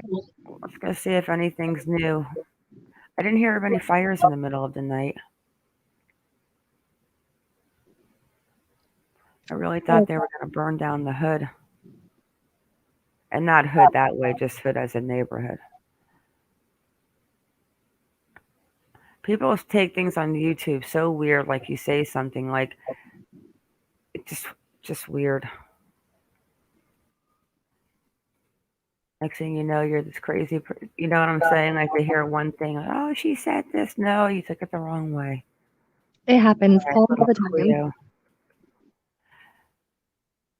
Let's see. Da-da-da-da. Let's go to the latest. Wait a second. What is this? Do I even want to see this?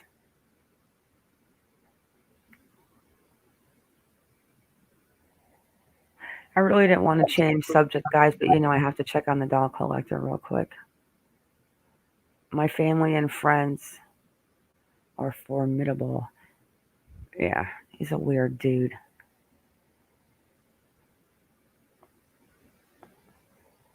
Did it change or no? Yes. Oh, it did. Okay. I want to see what this last picture is right here. Wait a second.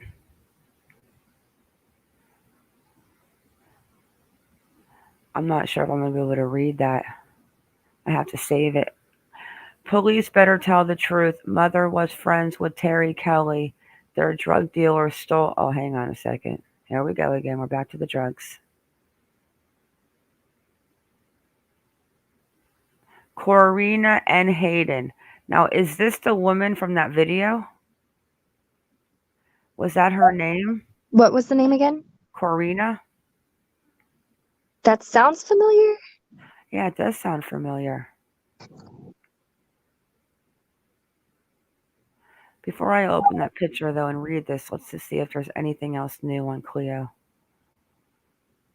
Oh, now we're back at Finding Gabby.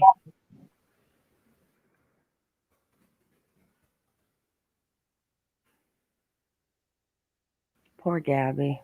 Poor Brian, too. That was a nightmare all around the board. Look at how big those words are. My God, girl. Hang on a second. I feel like it's jumping out. Okay, 3 hours ago. Kelly obviously can't tell police because isn't the one who took her. Who else is involved? Who cared for Cleo? What is the motive? Are the parents involved? And police tying up loose ends. I do not think that anyone cared for Cleo but him wearing his grandma's clothes. The rest, I don't know.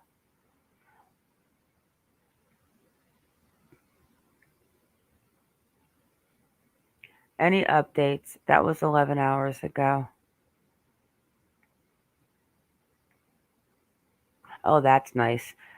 Convicted of murder of his 94-year-old step-grandmother. I mean, Wow. people, you just can't make it up. I don't speak German. So that's it, guys. I mean, there's really nothing new. Kaz, what happened to the police leaving and burning down the dollhouse? But let's go see what this little message says. Karina. I think that is the name of the lady that has the Facebook video who was yelling at the guy on the screen. Right, Kaz? Is that her name? Kaz will know. Let's see what this says.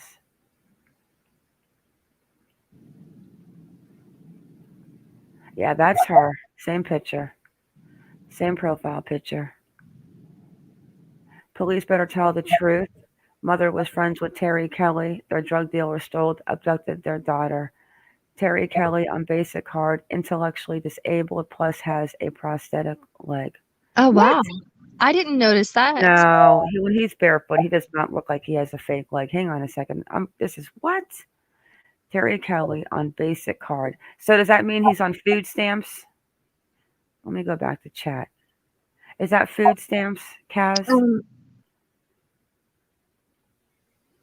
Special, the card, is that like a food stamp card to buy food?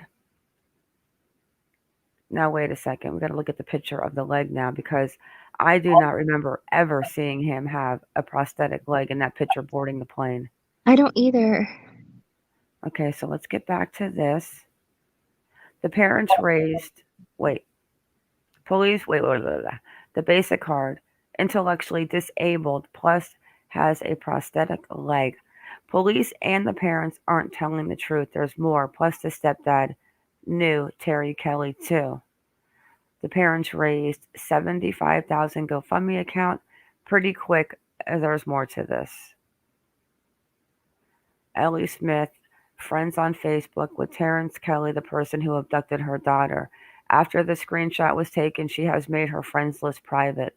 I really hope the police can uncover the truth. Okay, that's a little freaky. Kaz says we don't have food stamps. They get $750 every 2 weeks. And I don't know. So maybe that just goes on like a special card. Yeah, share it around because what in the actual F is right? So he wasn't following her. They were Facebook friends. Oh, wow. That's much different. So you've got the lady saying that he's not mentally even able to pull this off. I still don't see him breaking into the tent. That's the only thing that bothers me. But let's go look at his leg again. Wait, no, I do think that we knew that part already, that they were friends. I mean, I might have worded it that he was following, but I definitely knew they were actually friends, and that's why she shut it down and made it private. I think I'm confused. Actually, they don't. Yeah, where's his leg? Here it is. Now, I thought the left leg looked weird, and I said something to you, but he does not have no damn prosthetic leg. Kaz is wanting to come up real quick. I just dropped the link there. All right, let me show this picture. Yeah, he does not have. You know what, lady? You have lost your damn mind. I think 2 people in my family with prosthetic legs, and I can tell you, you would be able to tell from just that shot right there. Do you really think they would have to put a leg cuff on a prosthetic leg? Come on, think about it. How ridiculous is that?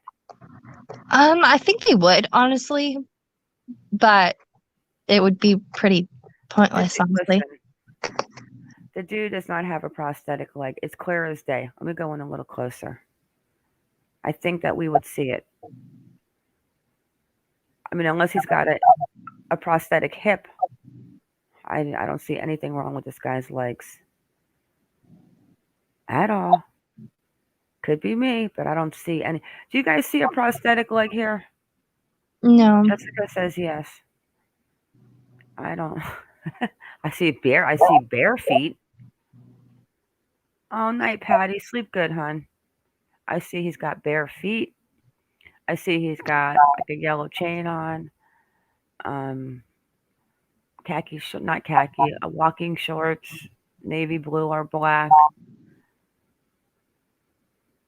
Okay, yeah, I don't see a prosthetic leg. So there's the first debunk on that bullshit. Like, why do people come out with this? I don't know. I mean, she didn't even have his name right.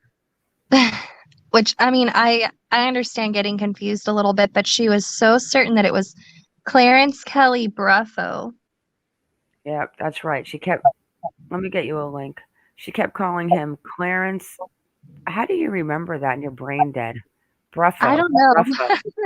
I think it's because of the way she said it was just cute. Stop, Alma. You're going to make me choke and start sneezing again. Okay, so there's no prosthetic leg. Supposedly, so now everything she says to me, honestly, I don't know if I believe if the mom knows the mom and this one knows this one, because obviously there's no prosthetic leg. So I don't know. I don't know where. Oh wait, Kaz is gonna fill us in. Hey, Kaz.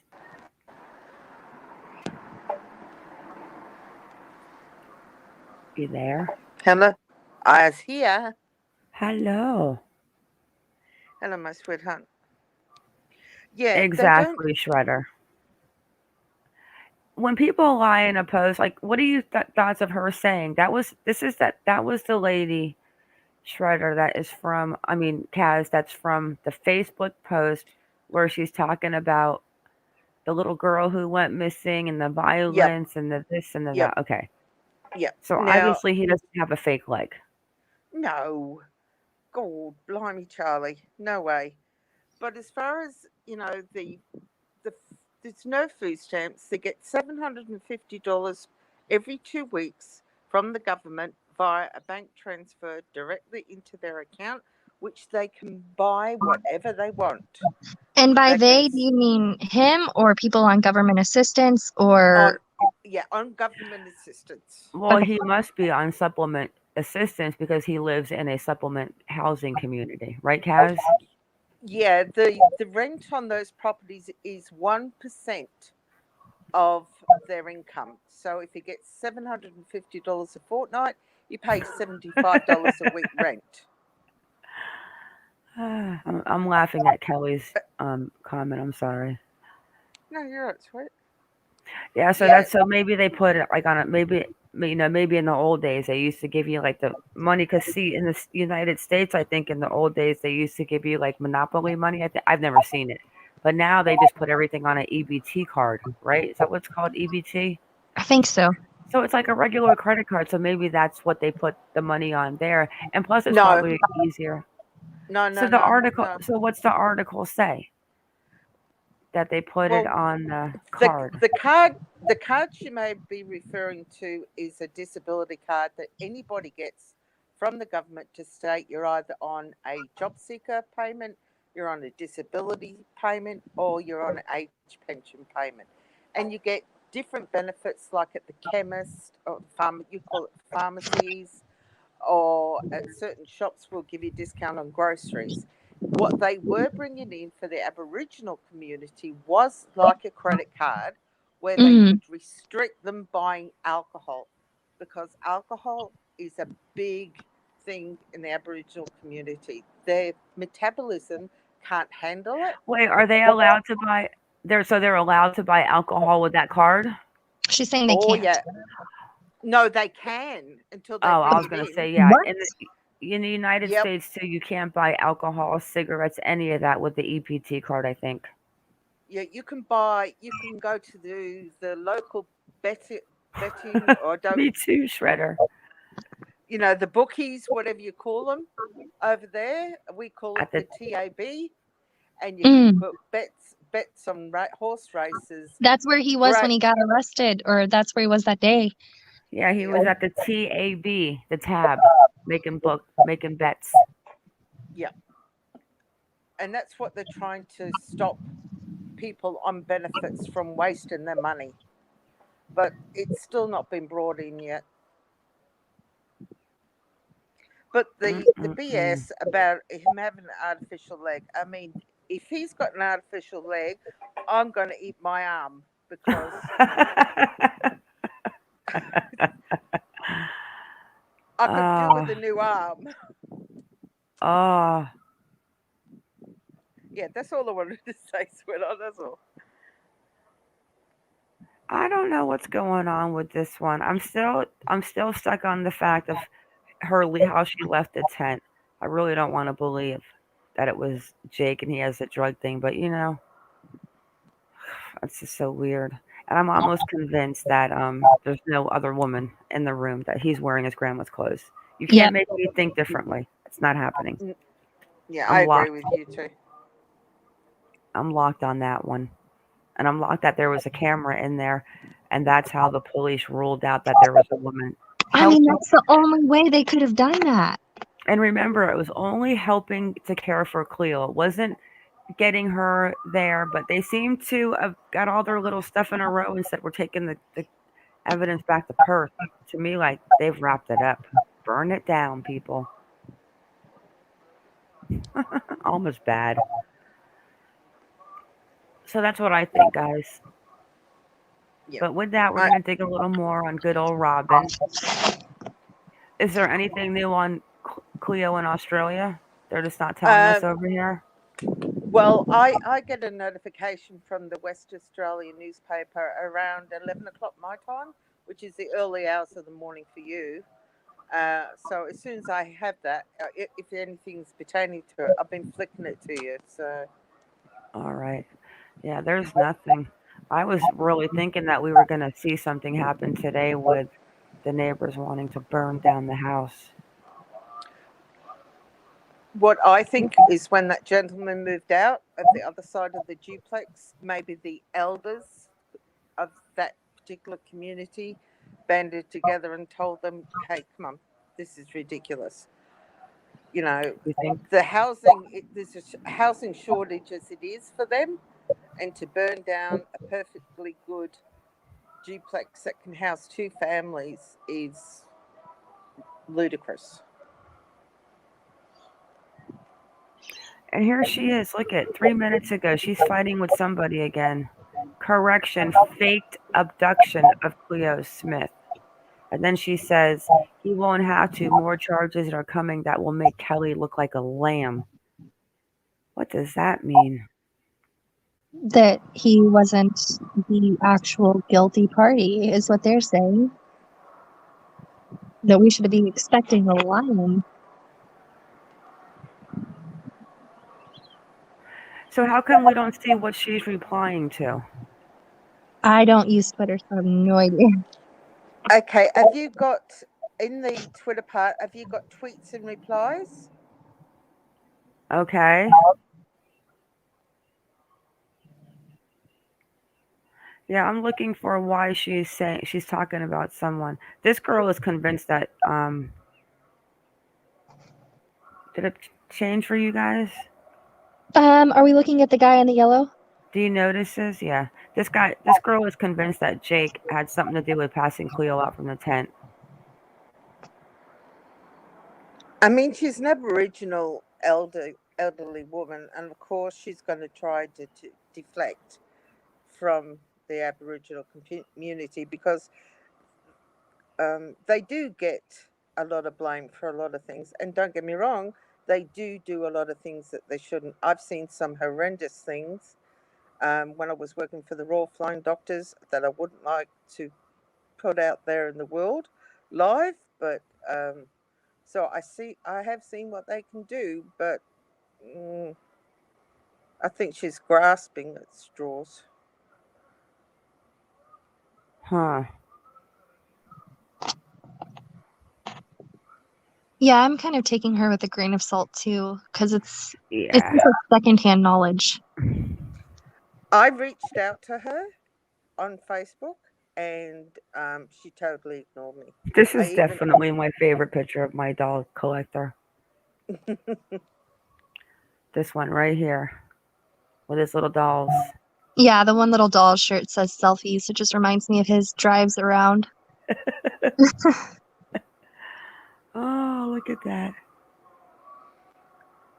I can see where it's the guy getting on the airplane now. Oh yeah, he's just been hitting McDonald's too much in the past 12 months or 18 months from COVID. Yeah. Because that's another thing that they're trying to stop is they don't eat a healthy diet. As not all of us do, but they're exceptionally bad um, for not eating healthy. I mean, I'll give you an instance. I was up in North Queensland when I was working at the Royal Flying Doctors, going to an island, which is a dry island. In other words, they're not allowed to have alcohol. There is a store with fruit and vegetables that go rotten, but they will take a chartered flight from the island to Cairns and go and buy buckets and buckets and buckets of Kentucky Fried Chicken and bring it back to the island. The aircraft reeked of KFC. It was that bad. It was shocking. Damn. Because they all got their pensions, see? So they hop on a flight and off they go. That's weird. It's kind of sad. Very. I mean, and even the stories, like just looking at that, what that guy was following, things going on. I don't know. I still can't imagine how that guy actually crept in a tent and took that little girl without waking up. It's still going to boggle me. But then on the other hand, I think he's definitely wearing his grandma's clothes, so it's so freaking weird.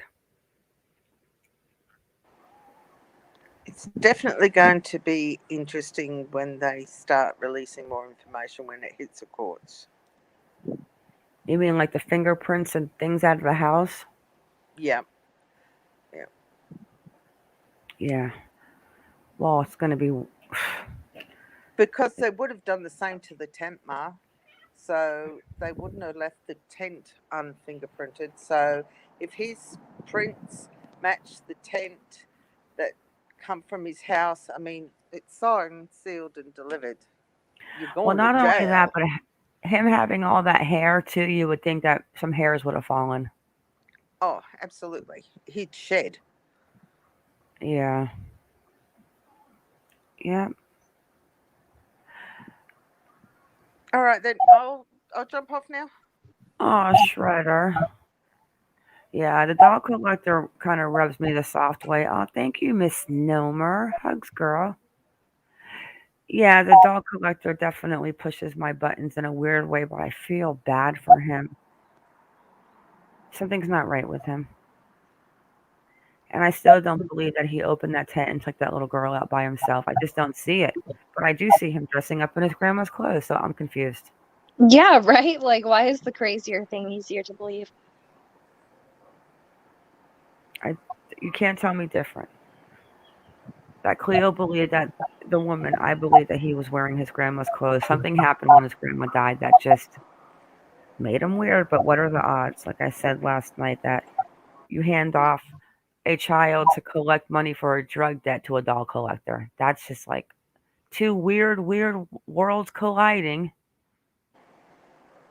It's almost as bad as me hopping in an aircraft to where you live, Ma, to kidnap your rooster. Oh, It's just Seymour. weird. There's You're no right, need Cass. for all those mean comments and crap. We listen to everybody. Everyone has an opinion, and that's what's cool about it, because we don't have to eat each other's faces off if we don't agree. Iconic and I never agree. Oh, come on, you two. Come on. No, we agree on some things, but like we don't agree on a lot. But I'm not like, oh my god, how can you even think that? Never. I just listen to her, and sometimes I roll my eyes, thinking, "Okay, girl, whatever." But I No, listen to you. her. I get a lot from her. She sees a lot. I like to hear everyone's perspective. Sometimes I learn wouldn't have even looked down that way. Aw, me too, Shredder. I also don't believe that he should be in this, maximum nefarious prison in South Perth. I think he needs to be in a padded room with a psychiatrist until he goes to court. What they don't do like mental evaluations there in Yes, I Australia? do. Like this is Yep. ridiculous. Yeah, they'll be doing it now, Ma, and he will be in not a padded cell per se, but he will be in an individual cell away from the general population. But all SOs are anyway. They keep them all together. They band them all together in one But do you area. really think he's a see? I don't think he's really mentally an SO. I think he's No, no, I mentally. didn't. No, I didn't mean he was. So I'm you just can't. saying. So you can't keep him with people like that. The guy needs to be in a mental facility under a 30-day mental evaluation. The We guy's don't nuts. have. That's the one thing, unfortunately, our health system, we do have free health over here. But that it's one thing that we don't need medical insurance unless we want it. But the consequences of that is our public health system is struggling, especially in the mental health arena. Thank you, Seymour. Yeah, that blew my mind. My friend there had a baby or his wife did, and he told me that I'm like, because she wait a was second. pregnant, they needed to go get health insurance. I'm like, wait, y'all only do that when you're having a baby? He's like, yeah, when you're pregnant, then you go get the insurance. I'm like, okay, that's crazy. Huh. Yeah, you got to have it 9 months before, though. You can't just go and get it right away. Crazy to me. You have to actually be with an insurance company of your choice for 9 months, and then you can go into a really swanky private hospital, and you go into a suite with a queen size bed, lounge room, the whole caboodle. Oh, nice. Mrs. Nomer, this case right here is one of the strangest things I have ever heard in my life. You're going to have to catch up. This is like Norman Bates and the guy wearing woman's clothes, brushing Cleo's hair. Now, supposedly, the stepfather owed a drug debt and he passed off the kid through the tent. It's so many rumors like the Summer case. But no, she wasn't abused. She was No, she No, wasn't abused. no, She no. was I was not just abused. giving you. No, I was just giving you a scenario of how they group different convicted people together rather than just push everybody into one arena. Oh, Mandy. I keep forgetting Mandy. I know G now. No, she wasn't abused. Well, she doesn't seem to be abused, but it seemed like the thing that she comes back the most was she definitely had her hair brushed a lot. And And the clothes changed and bathed. yeah, and the nappies and being locked in a bedroom and weird. Mm. Do you think All right. Jake was involved, Kaz? Last question. I'm gonna wrap it up. Uh, I really, really, really want to say no because, but in my head, there's a doubt. There's a doubt just because of his demeanor during all the interviews. You know, I dissected all those interviews and wrote down every single thing he said. And did he answer first off quite a lot? Yes, he did. But it may be just the way he speaks because he talks like this. He doesn't Yeah. have any emotion in his voice. And I'm thinking, well, this is your stepdaughter that you've had since she was really little. Surely you should have some emotion there, Yeah, but Jake there wasn't. interview.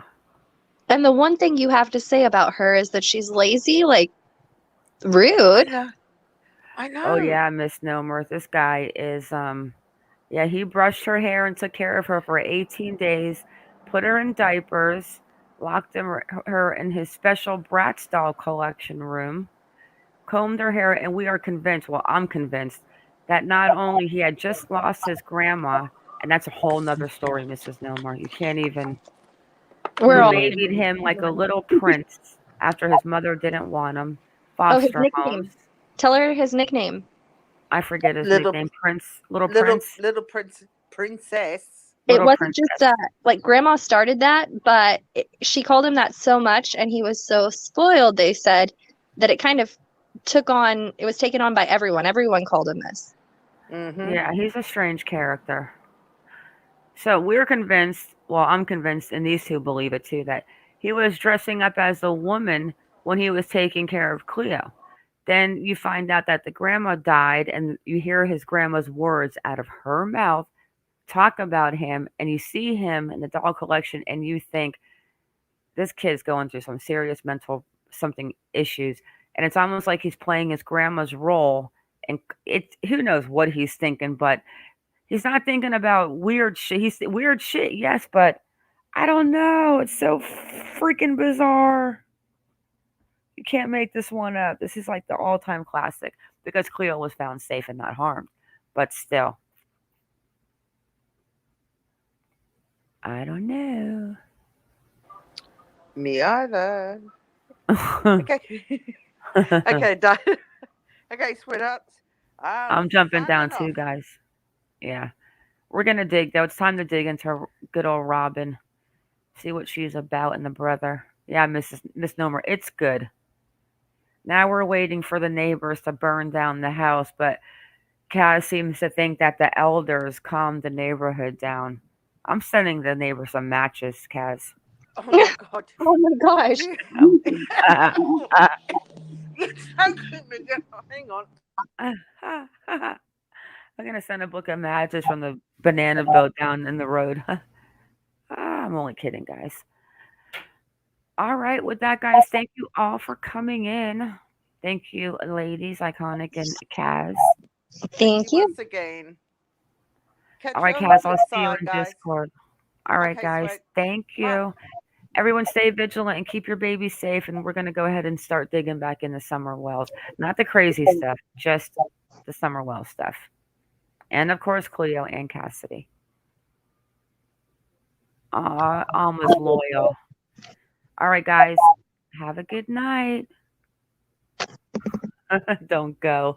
We have to go. Back into the rabbit holes.